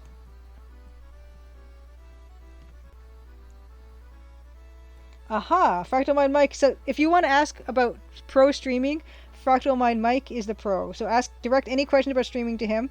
His switching keys are Control Alt Z, Control Alt D, Control Alt B, etc. Because it usually doesn't conflict with other stuff. Awesome. Yes, let's do this palette and resolution. I know you have a deep love for the same palette and resolution. I'm assuming Betrayed Alliance is this palette. I mean, is this resolution? Yes, and yes, Stream Deck. Yeah, I think Dan got himself a Stream Deck because obviously, Dan will do that. Every piece of gadget Dan wants. And more than one for some reason he wants, so. I know Dan's going to be pre-ordering a Playdate. Oh, a new Stream Deck. What's the difference?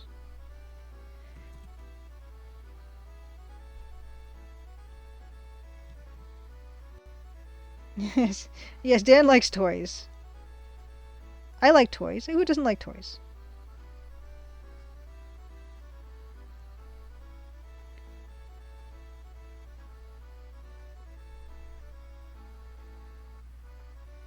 Have you been bidding on any more Roland MT32s, Dan, for some reason?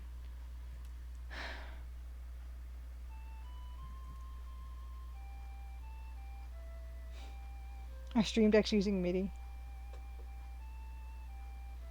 Oh, Fractal Mind Mike, you do build hardware too? That's awesome. You want to build your own hardware to do what Stream Deck does? Nice.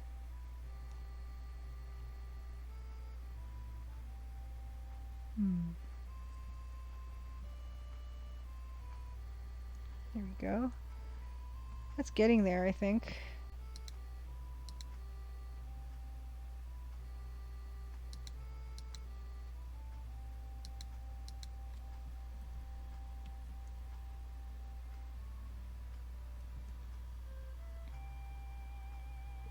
And Dan, I'm not sure if you were here when I mentioned this, but yeah, Francisco is going to be guest on stream next week, which is going to be amazing.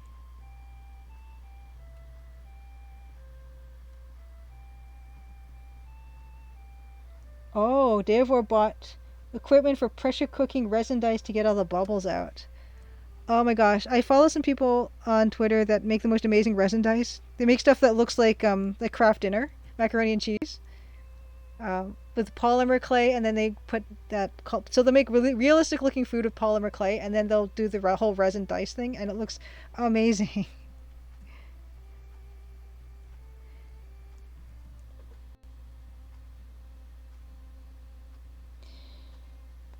Yeah, Dan, I guess we should discuss what the setup is going to be for the stream.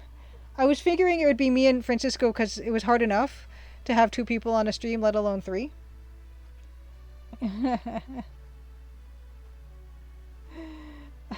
Dave, you're saying that's very awful taste but great execution to you, but you respect it. I don't think having dice that look like they have macaroni and cheese in them is bad taste. I think that's what's wonderful taste. And I want them.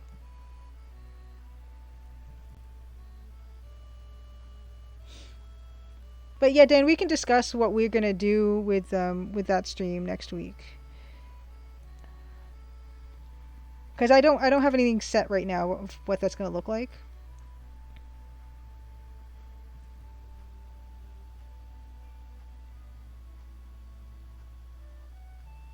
Ooh. Fractal Mind Mike, yeah, you do have a lot of projects. You've got an Alesis V25. You're trying to teach yourself music. Nice. Okay, oh yeah, so you know what? Why don't we get started on this circle of stones? I need to know what that looks like, so I'm gonna just look on my phone really quickly for what campfire circle of stones looks like.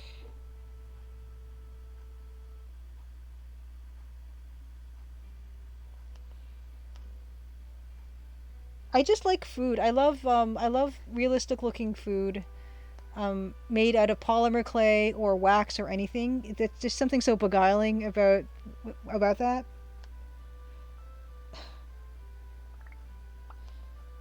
Okay, so let's look up campfire circle of stones. I just need to get a vague idea. Campfire, and then we're gonna start drawing something on stream, not just fiddling with stuff. Campfire circle of stones. Of stones? Stones? Decaf Jedi, good to see you. Oh my gosh. I love your Lorabo 2 emoji. That is fantastic. Wow. Thanks for coming to stream. Amazing. Decaf Jedi is a streamer. Let's do a shout out. Thank you for coming by. That is fantastic. You know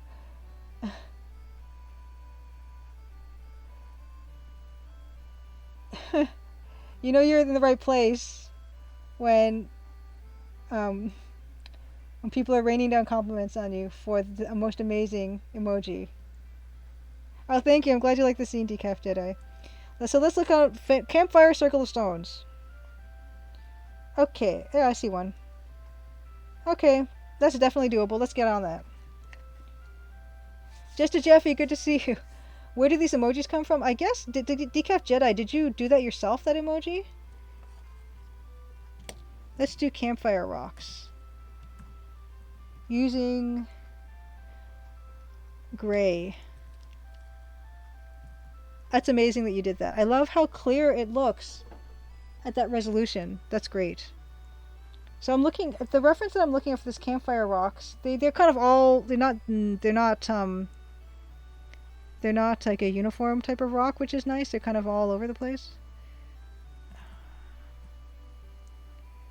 So let's just rough in some rocks because yeah, I mean only you can prevent forest fires, right? So he would have been a responsible woodsman.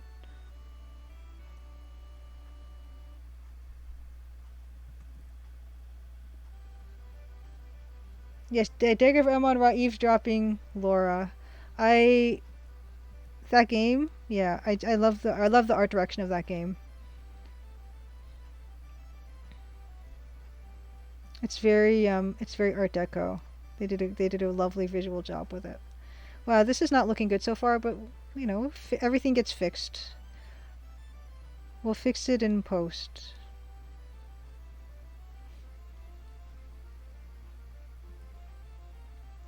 So we're gonna sketch this stuff in. Yes, the close-up scenes in Lorabo 2 are the best. Yeah, they're fantastic. The art is so good in that game. And actually, you know what? My favorite thing about Lorabo 2 is the character portraits. They're just immaculate. They're so good.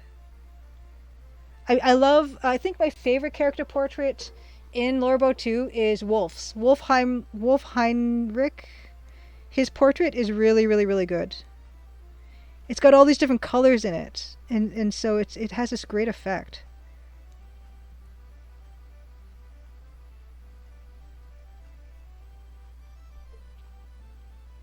Have I seen the Lorabo 2 concept art by Doug Herring? I have not, Decaf Jedi.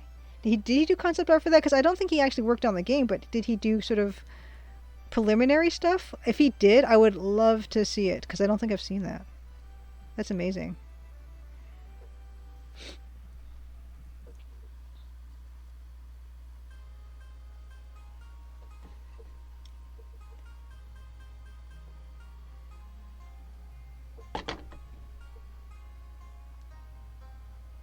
Yes, please do double check.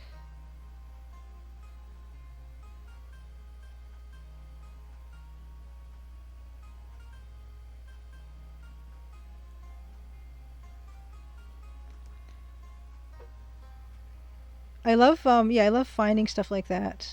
I love I've got sort of I think a PDF of the Colonel's Bequest design document, and it's so cool to see that the preliminary stuff. Oh my gosh, thank you. Okay, I'm gonna open that up in it. Okay, okay, maybe I did see some of this. That's great. Oh my gosh, I love those so much. They're so Art Deco. That's great. Yes, yes, yes. Thank you so much, Decaf Jedi. That's wonderful.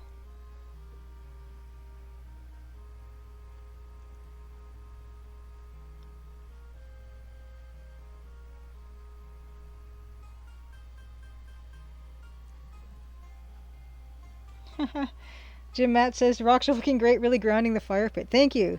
Yeah, we're gonna try to. I'm gonna light them. I'm gonna try to make them a bit different shaped, and I'm gonna have fun lighting these. I think.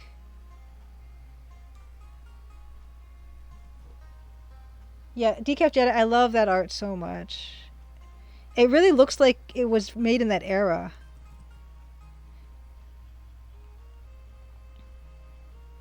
And I guess I like to mention this too when talking about the artists back in the who worked on Doug Herring, who worked on The Colonel's Bequest and Conquest of Camelot, things like that. Um, Oftentimes, they were not just artists on those projects; they were actually building those tools um, as they were working on stuff, which is amazing. Now we have all these tools that are all set and everything, and it's so easy for us to draw and everything. But they were developing tools at the same time. And so you got these artists who were also really technically knowledgeable, because to develop tools and also to work around the limitations at the time, you had to know so much more and be so specialized um, about everything. Anna, good to see you. Tuna cake sound amazing. Wild rice and garden zucchini. A side of Star Trek Deep Space Nine with Alex. Beautiful. Anna, thank you for dropping by. Thank you again for being my first guest last week. It was so fun to see you. Toga Mario, good to see you. Poking your head in. Thanks for poking your head in, Toga Mario. Thank you for saying the scene looks good so far. Yes, Dave Ward, that's true. Technically knowledgeable does not include Mark Ferrari. That's true. That's true. I guess it may be, yeah, Lucas, I remember him saying that on his amazing GDC talk about how he wanted dithering and just said, can you guys make it so that I can, do dithering, basically? And they said, okay. And then they did. And that can be good, too, to have that perspective. To have people who don't know what can't be done ask about that type of stuff, and they don't have this preconceived notion of what's possible. So both types are really nice to have.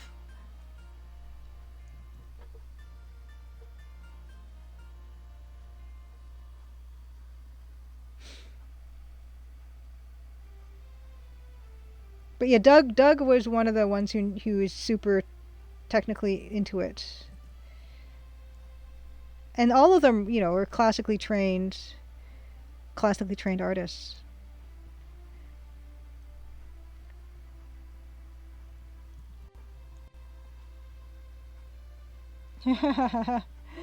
The auction house. Let's not forget about the hat and the fishing pole. Maximus, one thing at a time.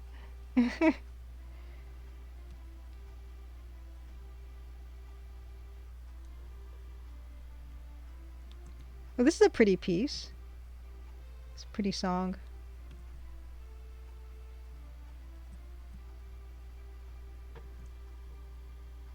Yes, classically trained mystery house artist.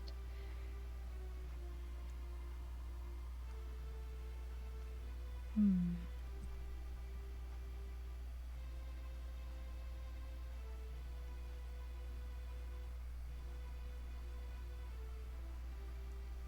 And I did go to art school, and I think it does help me anyway. So I'm glad I did it. Even though I'm not really a freelance illustrator so much anymore. Um, I use the skills that I learned in school every day.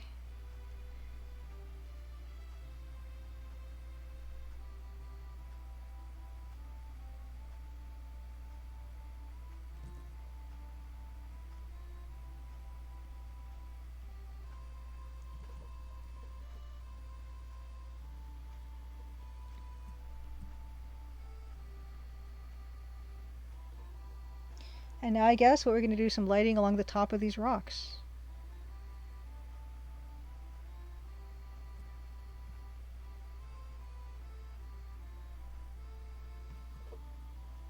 Oh, thanks, Blaholtzen. You say that you think it shows. Thank you. Appreciate it.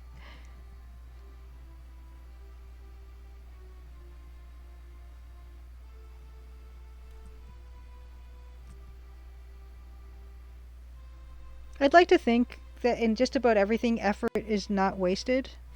Even if it's something that feels like it's completely not related to what you do now. I don't think effort is often wasted. Um,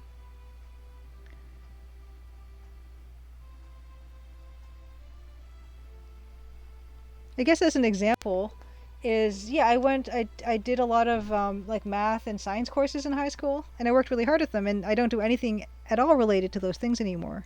But I think I think just being used to working on stuff and having discipline and scheduling and things like that, those skills are still applicable in everything. And even if I'm not, I didn't go into science or math, I don't feel like that effort was wasted.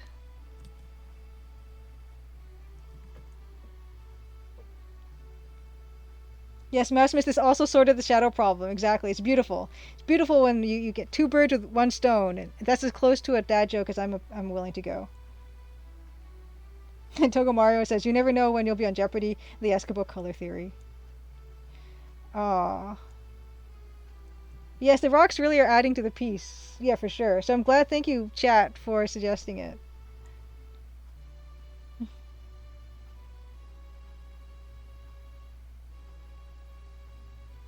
Ooh, Davor, your friend just passed you a pretty cool program called Pure Ref for making sheets of references. Oh, I'm gonna write that down too because my sheets of references just tend to be.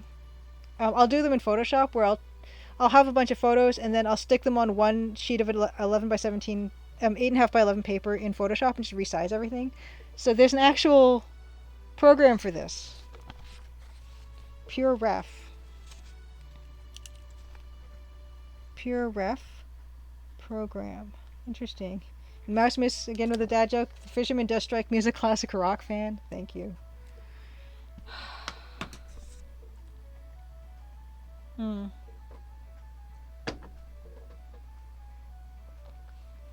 Yeah, in Cypress D, the fundamentals are always helpful.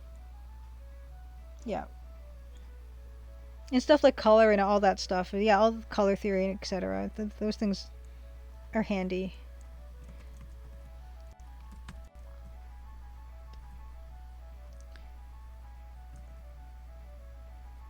So let us get a little bit of giving more shape to these rocks with a bit of lighting.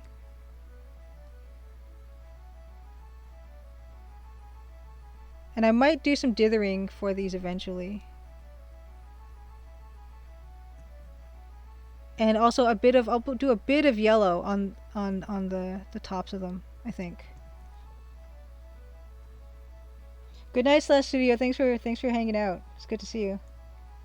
Ah, speaking of algebra, Togomaru, you got to bounce to get back to your linear algebra course. Good luck. Good luck with your linear algebra. And thank you for coming on. It's great. Thank you for catching me for a bit of stream, and you take care too.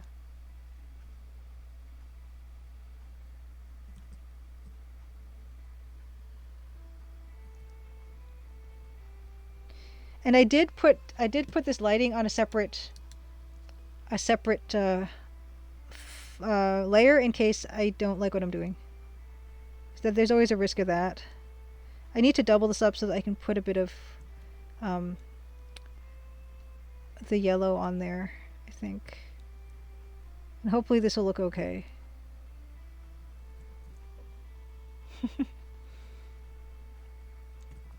Yeah, I can't, I don't know any math anymore.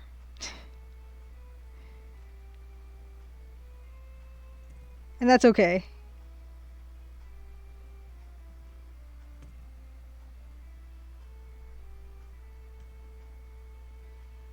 So let's try that much and see.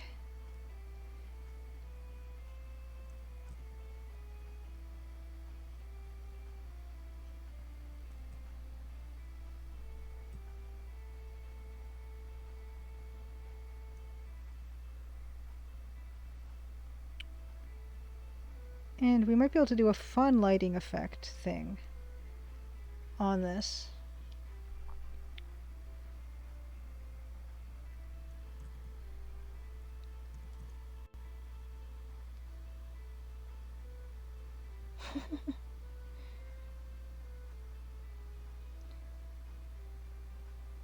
But Halton says math is fun when other people do the working out. Learning about math is fun, but doing math is not fun.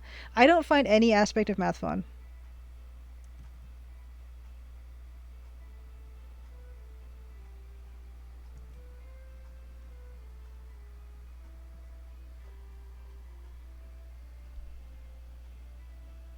Oh, math YouTubers. Okay, well, yeah, that might be fun. Watching other people figure stuff out, maybe.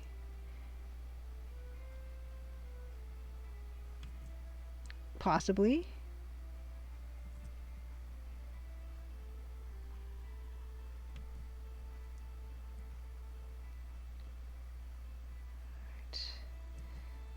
Right. 9:52. I think we'll go for until 10:30, which seems to be our usual stopping point now. So.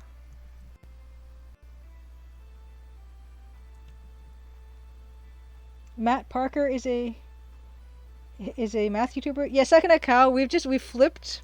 I was just thinking that this is a flipped version of this piece, and I hope I don't forget that. Um, because that would be embarrassing. Yeah, it's flipped. I should probably flip it back.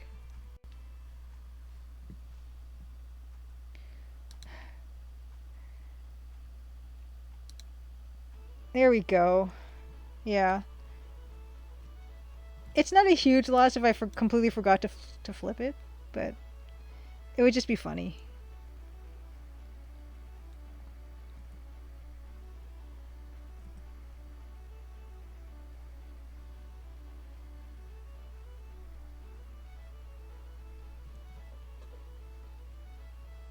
Oh, thank you, Simon K1176. You neither. You wish you could get psyched out about it. You kind of like statistics, though. Yeah. I'm glad there are people that are excited about it. You know, because I know it's important. Math is important. So good on the people who actually enjoy it, because I know that it's something that's kind of necessary.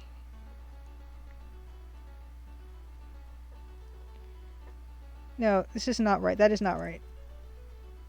The light would hit. No, well. I guess it would hit there. On this side of the rock. You have a signed copy of Humble Pie, P.I., Blaholton? So is that what Matt Parker does? He writes Numberphile and Humble Pie. It's really a gift when people are able to make stuff interesting. Like subjects that people tend not to find interesting, make them interesting.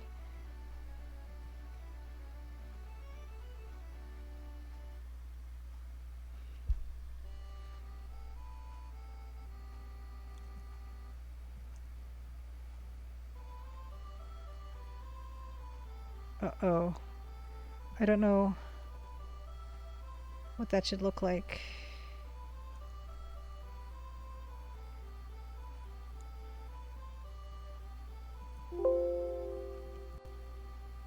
Was that a system noise or was that a me noise? Okay, good. No, I didn't miss anything.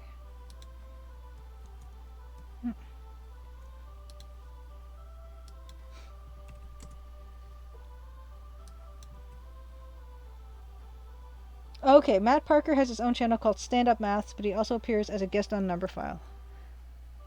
YouTube is really cool. I've started to. A friend of mine introduced me to a YouTube channel with videos I'd never known before, called Action Button Reviews. And it's this guy, Tim Rogers, and he makes these very, very detailed and involved YouTube videos about video games. And he hasn't done very many. He's done Doom. He's done The Last of Us. He's done Final Fantasy VII Remake, and he's done a Tokimeki Memorial, which is some kind of Japanese visual novel style of game. And these reviews are like 3.5 hours long. Some of them are longer. I think the Doom one might be 3.5, 4 hours, 5 hours. I don't know. He does. They're amazing though. So if anyone's interested in an exhaustive, amazing, well researched game review on any of those 4 or 5 games, I highly recommend his channel, Action Button Reviews.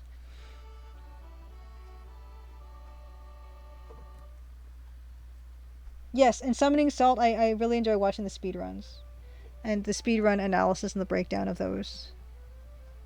It's amazing to me what people speedrun. We've rated people who have been speedrunning King's Quest 6 or Quest for Glory 2, and it's fascinating. It's really wonderful to see that. And yeah, I would love to see someone speedrunning the Crimson Diamond at some point. I feel like this needs dithering really badly, this part that I'm doing right now. But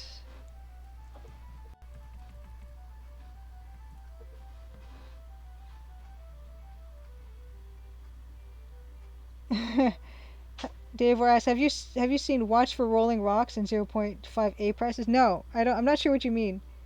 Your absolute favorite video on YouTube? What is this? What is this? I'll write this down. Okay, I will. Okay. Watch for rolling rocks in 0.5 A presses. All right. Thank you.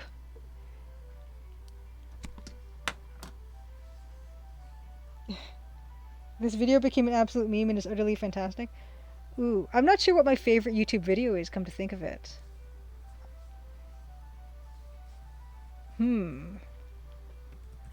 Favorite YouTube videos.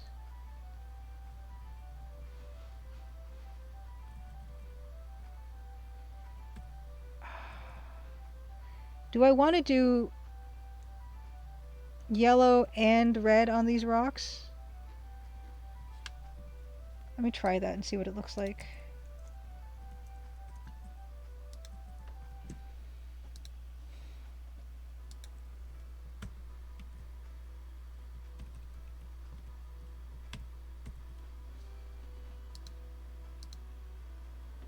Yeah, I do. Especially because the bucket is also kind of gray. Yeah. Yeah.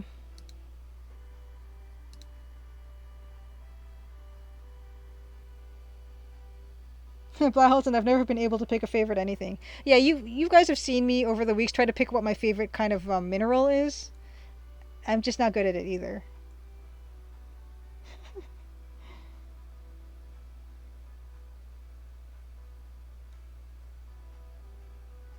Edenwith, yes, of course. But without math, how would we have Fourier transforms? How so much with computer graphics is dependent upon math. I ended up buying my old graphics textbook again because I couldn't find my old copy, so I can dig further into topics like dithering and color spaces. Oh no, I'm grateful. I'm grateful there are people like you who are into it. And because I'm kind of like Mark Ferrari in that way. I'm like, I just want to do the art.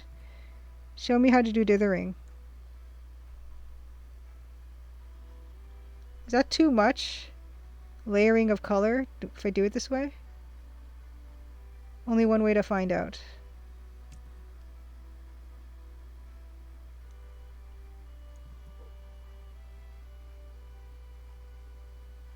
Hunter 1043, welcome back. You got an ad for a GI about a GI Joe movie. A new? Is it a new GI Joe movie?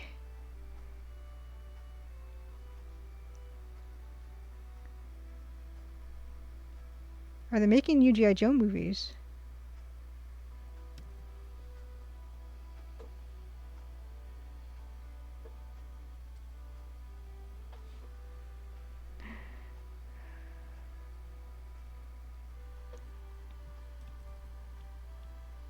Oh, that's too much. Too much. Yeah, too much.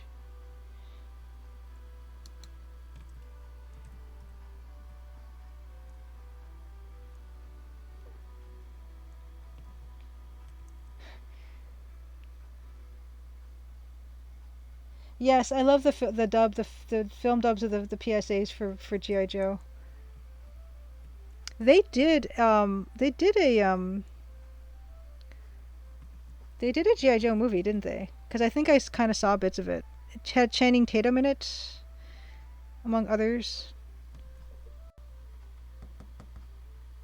Oh, thank you, 11043. You like the highlights on the fisherman? Yeah, we're still a work in progress, as is everything here. But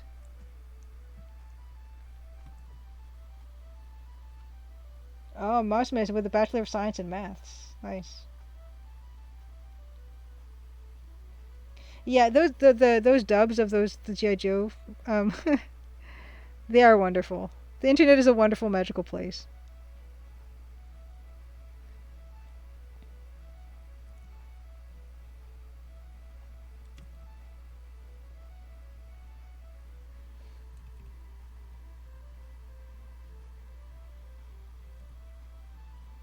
There was a GI Joe movie in the 80s. That's the cartoon one. They did a live action movie.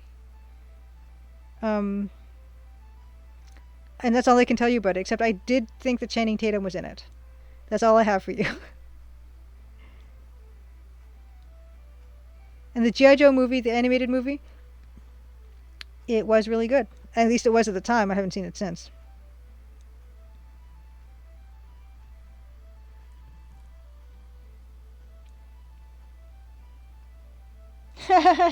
Scroll 1, you now want a menu option to toggle which side of the fire the fisherman appears on.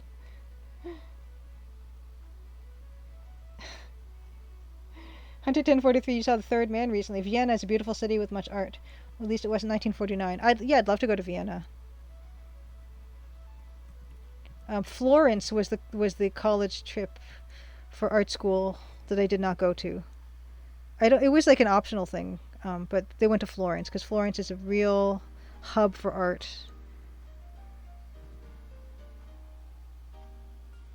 Oh, they're remaking Masters of the Universe? They are.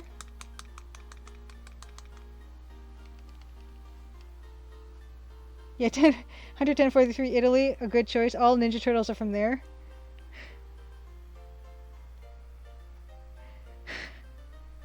I don't know if that's true.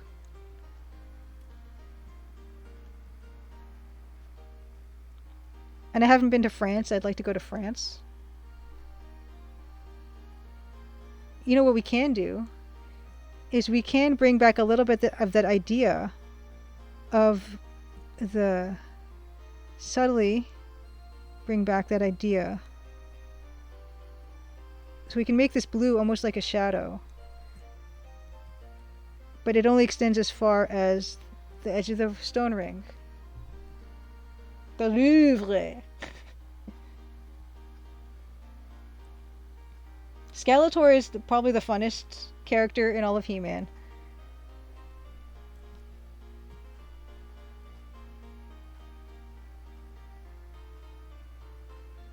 I was a big He-Man kid. I had Castle Grayskull and Snake Mountain.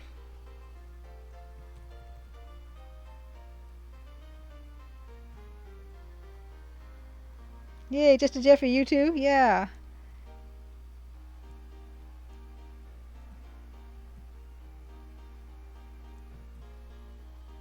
Yes, Hunter 1043. They never show that part of He-Man where they all go to the gym and spot each other. He-Man is, yeah, they're in fantastic shape, aren't they? In fact, they all look just about in the same shape as each other, which is nice.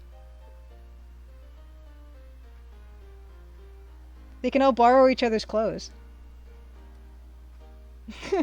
Simon Inc. 1176. Skeletor is great in the Christmas special. I don't even think I've seen the Christmas special. Now I need to. That's amazing.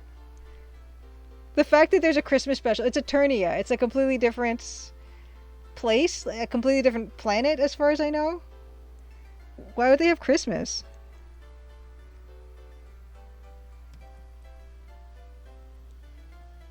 Crit Rocket Runner, good evening. Perfect and so topical with the Skeletor emoji. That's wonderful. I'm eating away 17. Robot Chicken shows Eternia's gym. Oh my goodness. Of course someone has.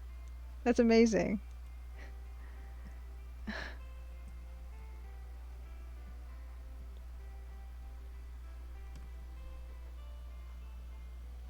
First new episode of Masters of the Universe reboot is July 23rd on Netflix. So is it live action, Maximus? What's going on? It's a cartoon, I'm assuming? Didn't they reboot He-Man already once? Too?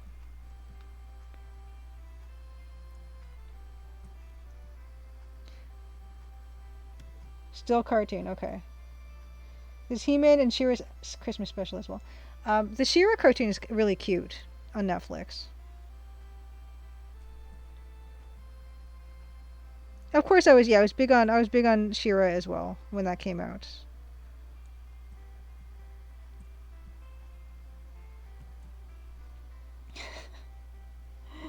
Simon Inc. Simon K. or 1176. You won't ruin it, but check it out on YouTube. He-Man and the She-Ra X Christmas special. Okay, I'm gonna write that down too.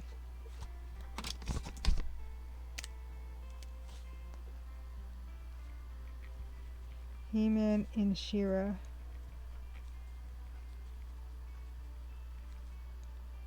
Do they explain why they're having Christmas on Eternia? Or wherever She-Ra is from? Ooh, Cypress D, the Thundercats reboot got cancelled. I never watched any of the Thundercats reboot. Was it good? Hunter 1043. Why not She-Woman? He-Man and She-Woman. I think you answered your own question.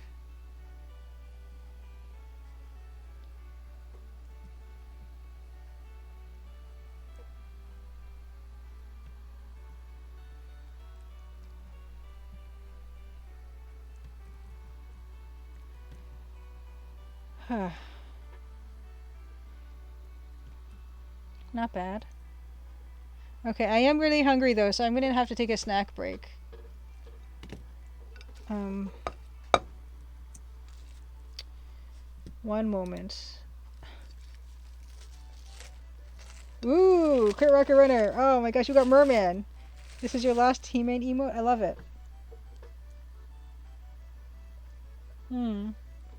It's pretty solid, Cypress D, Thundercat cartoon. People may not have liked the more animeized character designs. Yeah. There's when you redesign any kind of well-loved character. A snack cam. Cherries, pear, and blueberries. Blueberries are in season in Ontario right now. I bought last Thursday. Bought 2 pounds of Ontario blueberries for $4. So, if you're in Ontario, I highly recommend the blueberries right now. They're really good.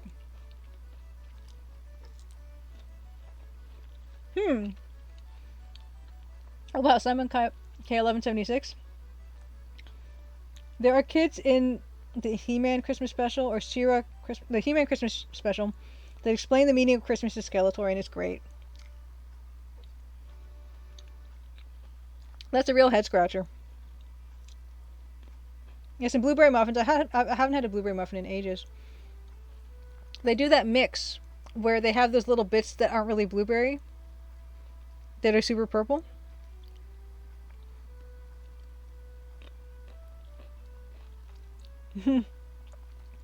Yeah, just a Jeffy, Ontario strawberries are fantastic. We used to go strawberry picking and buy, just so many baskets of strawberries, and we'd end up having to freeze them because we got so many, but they were amazing.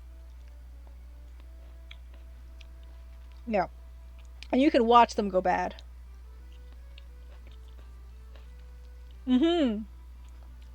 That's right, Mouse Miss. There's a Police Quest 2 Japanese version where they're kind of are animeized. Hmm.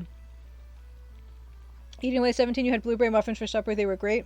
Are they still the ones that are basically like cake with the little purple bits that are not blueberry? Because I love those and haven't had them in years.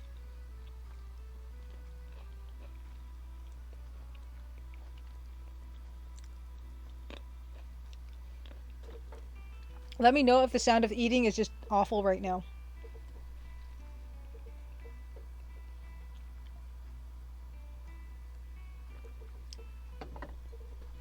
I'm not going to eat the cherries on stream because I don't want to have you guys watch me spit out the pits.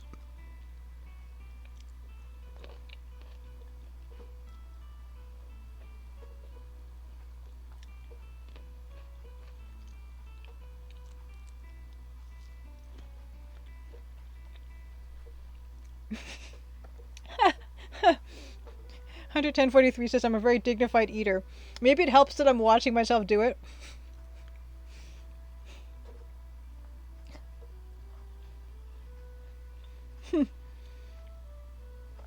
Eating stream next week, yeah. Yeah, Francisco and I will just be on the stream and we'll just be eating. We won't say a word.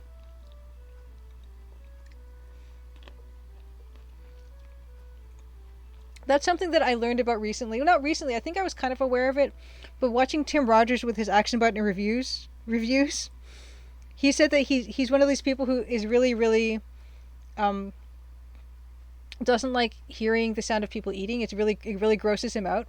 And I think I've heard that of other people that it really bothers them to hear other people eating. So I kind of want to make sure that I'm not, putting anybody out by eating in the sounds of that.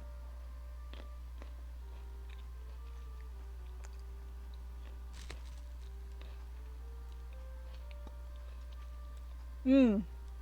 Okay, so slurping is the problem for you, Hunter 1043?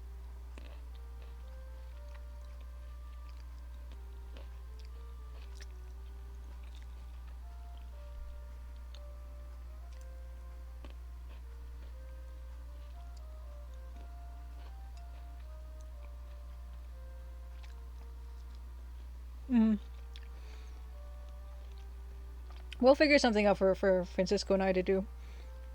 I don't think we'll have a problem filling time.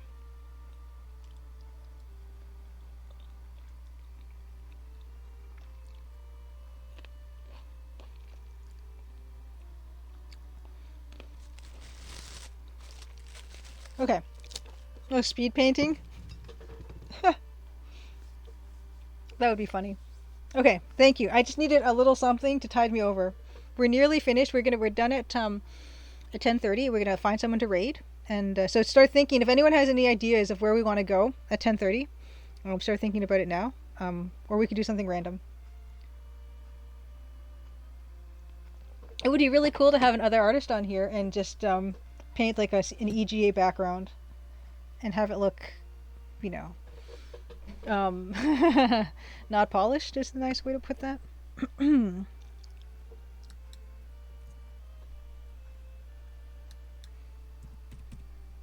I really have to change my OBS shortcuts because I'm going to keep forgetting to change the opacity back to 100.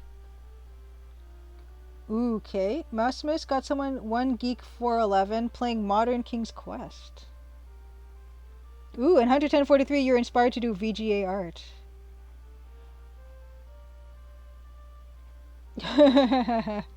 Anyways, says Julia and Francisco will be given Photoshop 1.0.7 and a Mac SE and given 15 minutes to draw something. Oh my god.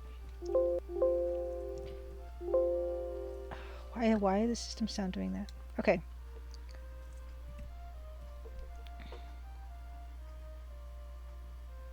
I think that's too much yellow there. And what is that? Is that a notification or what is that? I'm getting a system sound. Okay, no, nothing. I'm not missing anything. Okay.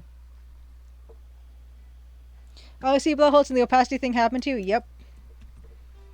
And I've been told from the Adobe engineers that is hard-coded. And you can't change that. You cannot change that in the program itself. You'd have to go third party to deal with that. So,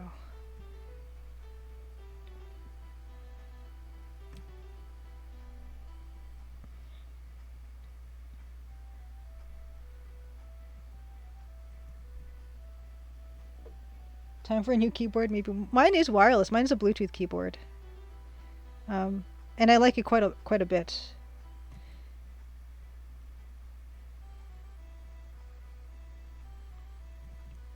And my mouse is also a Bluetooth mouse that is it charges by USB 3 or C. I mean USB C or something like that, which is nice. So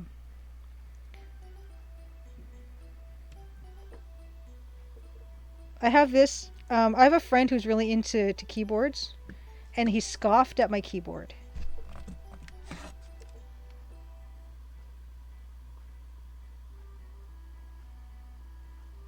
And the round keys honestly are not difficult to type on.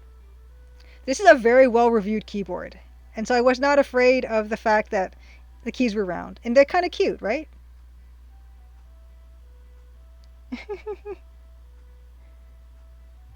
No, it's completely fine to type. It takes a little getting used to, but I kind of like it. I kind of like it. So that's the keyboard that I've got. Oh, thank you, Reverend Pixel. You like the look of it? Yes, and like I said, it's got a ridiculous amount of reviews on Amazon, and everyone loves it. So, oh, and you heard that keyboard enthusiasts like to hate on round keys. Yeah, my friend who's a keyboard enthusiast hates on the round keys. It looks like a typewriter, guys. Though it's so cute. Look how cute this is. So cute. Yes, 11043. I am also used to square keys, but don't be afraid of the round keys. I also have this mouse. Another Logitech. This is the Bluetooth mouse. It's got this really weird scroll wheel that it's too I don't know. I don't want to say it's loose. It just scrolls really easily, and I'm used to something that's got a bit more resistance. So I'm not sure if I like that, but it's fine. Mouse says your WSAD keys are not worn out. Are you getting your gaming doses regularly? No, I'm not. I haven't played anything in ages, so. And if I was, it wasn't going to be something with a WASD control scheme anyway. I yeah, I'm not much into actiony games. It would be like a point and click game probably, or a text parser game. Factorio is WASD. Oh.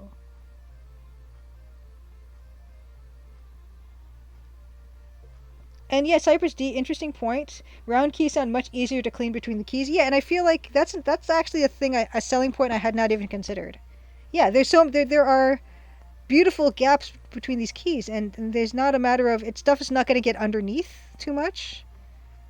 So yeah, good point. I feel even better about my choice.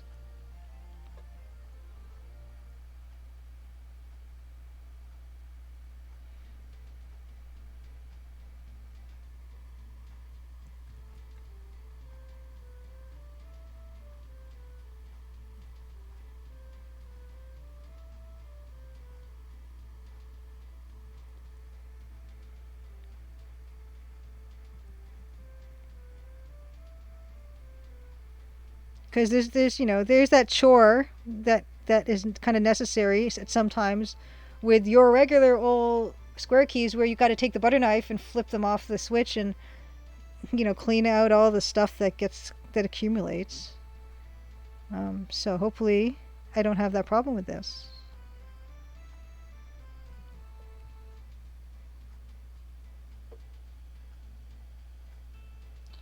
Irreverent Pixel, are you a keyboard enthusiast? You use a Philco Magis Touch, very plain mechanical keyboard. Just for nostalgia, really resembles the keyboard you grew up with.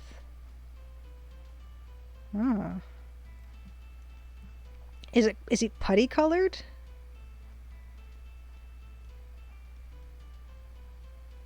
Yes, I've got a friend who has favorites kinds of keyboard switches, and I didn't know there was more than one kind.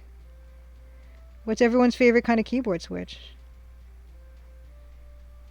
I really love seeing custom keyboards though, and people get really cool resin keys for certain keys, like the escape key and stuff. It's really neat.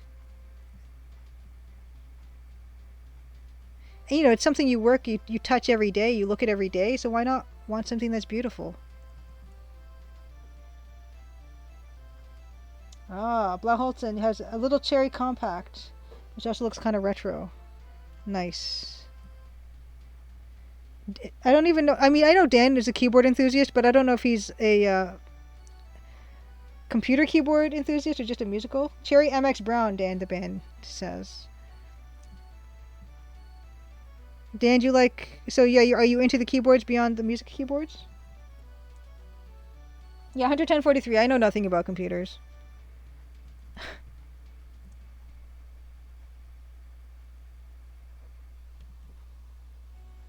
Oh, Mousemas also the seconds MX Browns. Edenwaith's favorite keyboard switch is Alps. Hmm. Yes. Oh, Dan has too many keyboards of the musical and of the typing variety. I'm not surprised.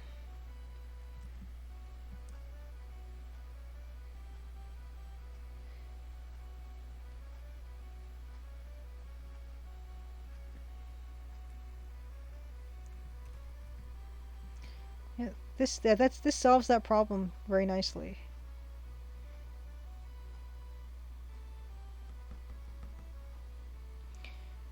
It is kind of overpoweringly bright, though. I might. It wouldn't be the same strength. So what if I just hand dithered some of this back with the bright?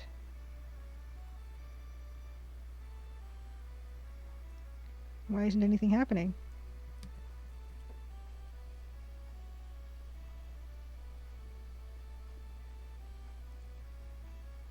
All right. Well. Yeah, the highlight's a bit strong. What's the Blaholz and what's the fancy keyboard you're tempted to get? There was one that I don't think ever came out, and it had every key had like a color LCD on it. Does anyone remember that one? It never came out. I don't know.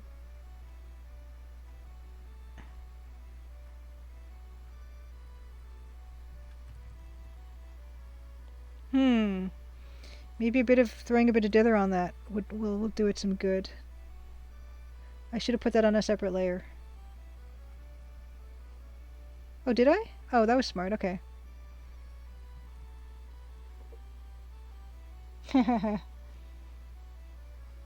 Slash Studio, this will be lightly animated. There will be some sparks coming off the fire, and the fire will move a little bit, and then his arm will gut the fish across. So maybe 3 or 4 frames of animation, nothing more. There might be yeah, there might be a like a repeated animation of the fire going, and then he would do his 3 frame animation. That's kind of what I'm thinking right now. But that's so far in the future, you guys.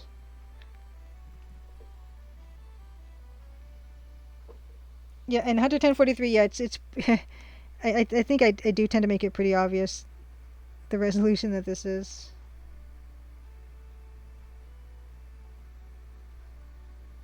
And yeah, it's kind of funny because the bigger the pixels are, the happier I am.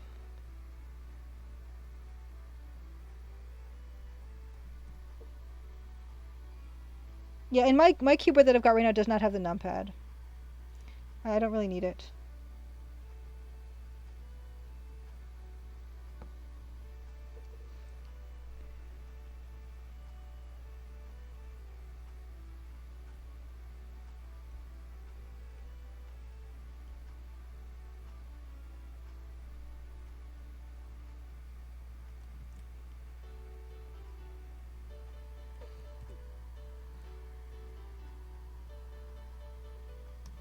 Ooh, I'm gonna thank you for the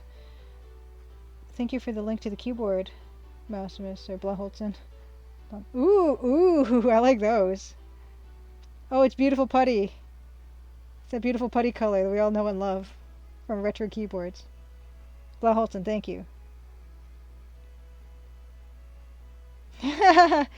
Mousemas says numpad just slows down the hand from moving to the mouse because yeah, that you got to travel further. But anyway, it says without a numpad, you can't properly play old Sierra games because you need that, what is it, the page up and page down, diagonal walking? Huh. Yeah, I feel like, yeah, I don't really need the numpad because I'm not doing any kind of like data entry or anything like that. I'll be okay without it.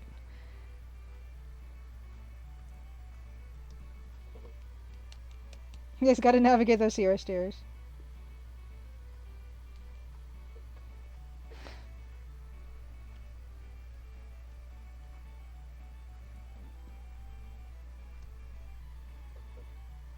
Or just mash the cardinal directions, yes, as Deovor said.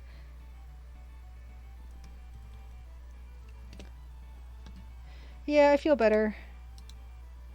Feel better about the hand dithering there for the firelight. Alright. So, I think we did well today. So how much did we get done? Actually, I don't need this one. Yeah, I don't need that one. So we got quite a bit done. We did the fire rocks.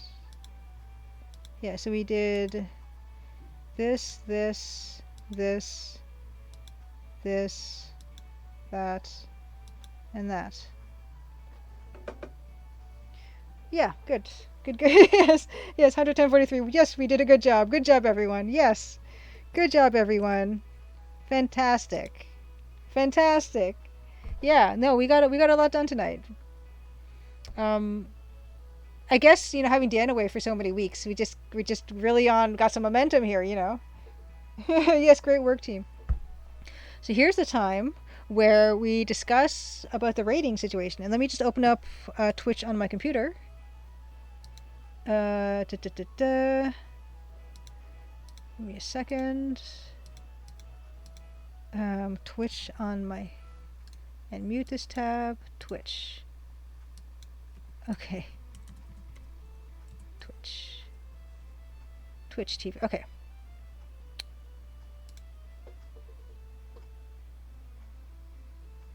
Great.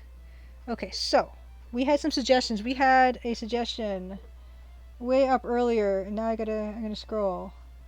Oh, you know what? First, what we have to do first is we have to see if someone is streaming the Crimson Diamond, which no one is usually, but you just have to check. Okay, no one is streaming the Crimson Diamond currently. Okay. The Colonel's Bequest. We have to see if anyone's streaming the Colonel's Bequest. No one is streaming the Colonel's Bequest. Okay. So, Mousimus, you had a suggestion for someone to raid. Right? I can't remember. It was something 411, right? One Geek 411 or something? Oh, yes, here it is. Okay, gotcha. One Geek 411 is live. Playing Modern King's Quest. And I'm also going to take a peek as well as everyone else who is playing stuff. Middle-aged streamers playing Ninja Gaiden. The Renaissance playing King's Quest 6. Kilgore Trout is playing Callahan's Cross Time Saloon. It's pretty much all that I have who are currently live. Let's bully someone into playing Laura Bow. Yes. Yeah, Ren is playing King's Quest 6. One Geek 11 is playing King's Quest Modern. Ninja Gaiden. Yes, the game never gets old. The level of frustration is immortal. Callahan's A.A. Benson, eh? Honestly, I've never played it. I feel like... I'm going to check out Callahan. See, I'm going to just make sure that he is playing it. I've never played it. I've actually read some Spider Robinson books. Yeah, it's a hard one to find, and I don't even think Spider Robinson books are very much in print right now, even, let alone. Oh. Yes, he is still playing it. Callahan's Cross Time Saloon. And it's also a Josh Mandel game, yes. Yes, very true.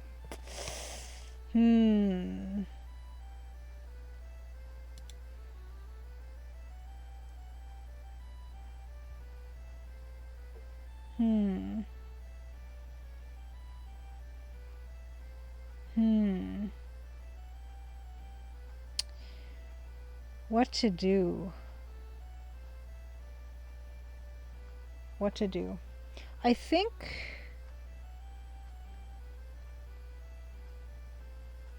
I think. See, I'm really bad at making decisions. I don't think that I know that. But but toss a coin. Okay, yeah, let's toss a coin. Heads will be 1Geek411. Tails will be Callahan's Cross Time Saloon because I've always been really curious about that game. Oh, it's a euro. Oh, that's so cool. Okay, so heads 1Geek411. Tails Callahan's. Oh, I should be filming this. Oh, I don't know what side that is.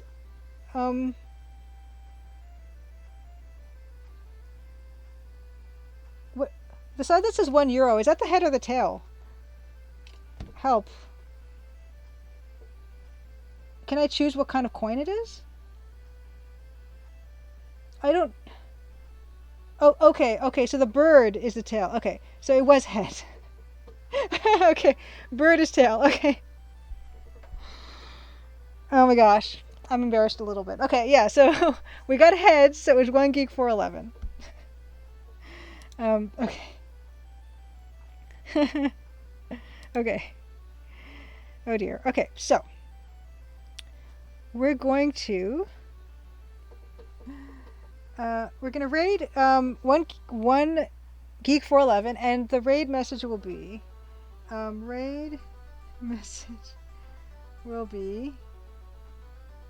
oh no. Okay, raid message will be Crimson Diamond Raiders rating.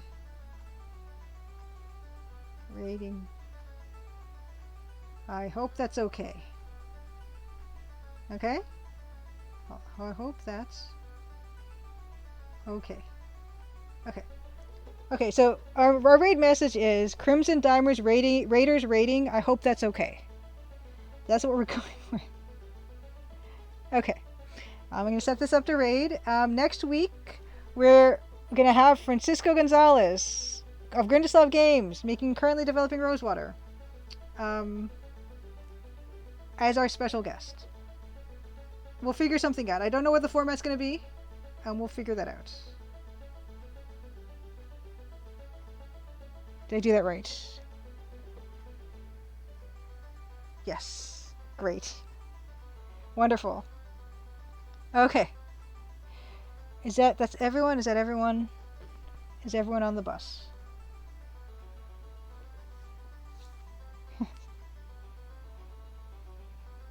Okay. So, as usual, thank you so much for coming to the stream. It's always so much fun. And see you next week in some form or another.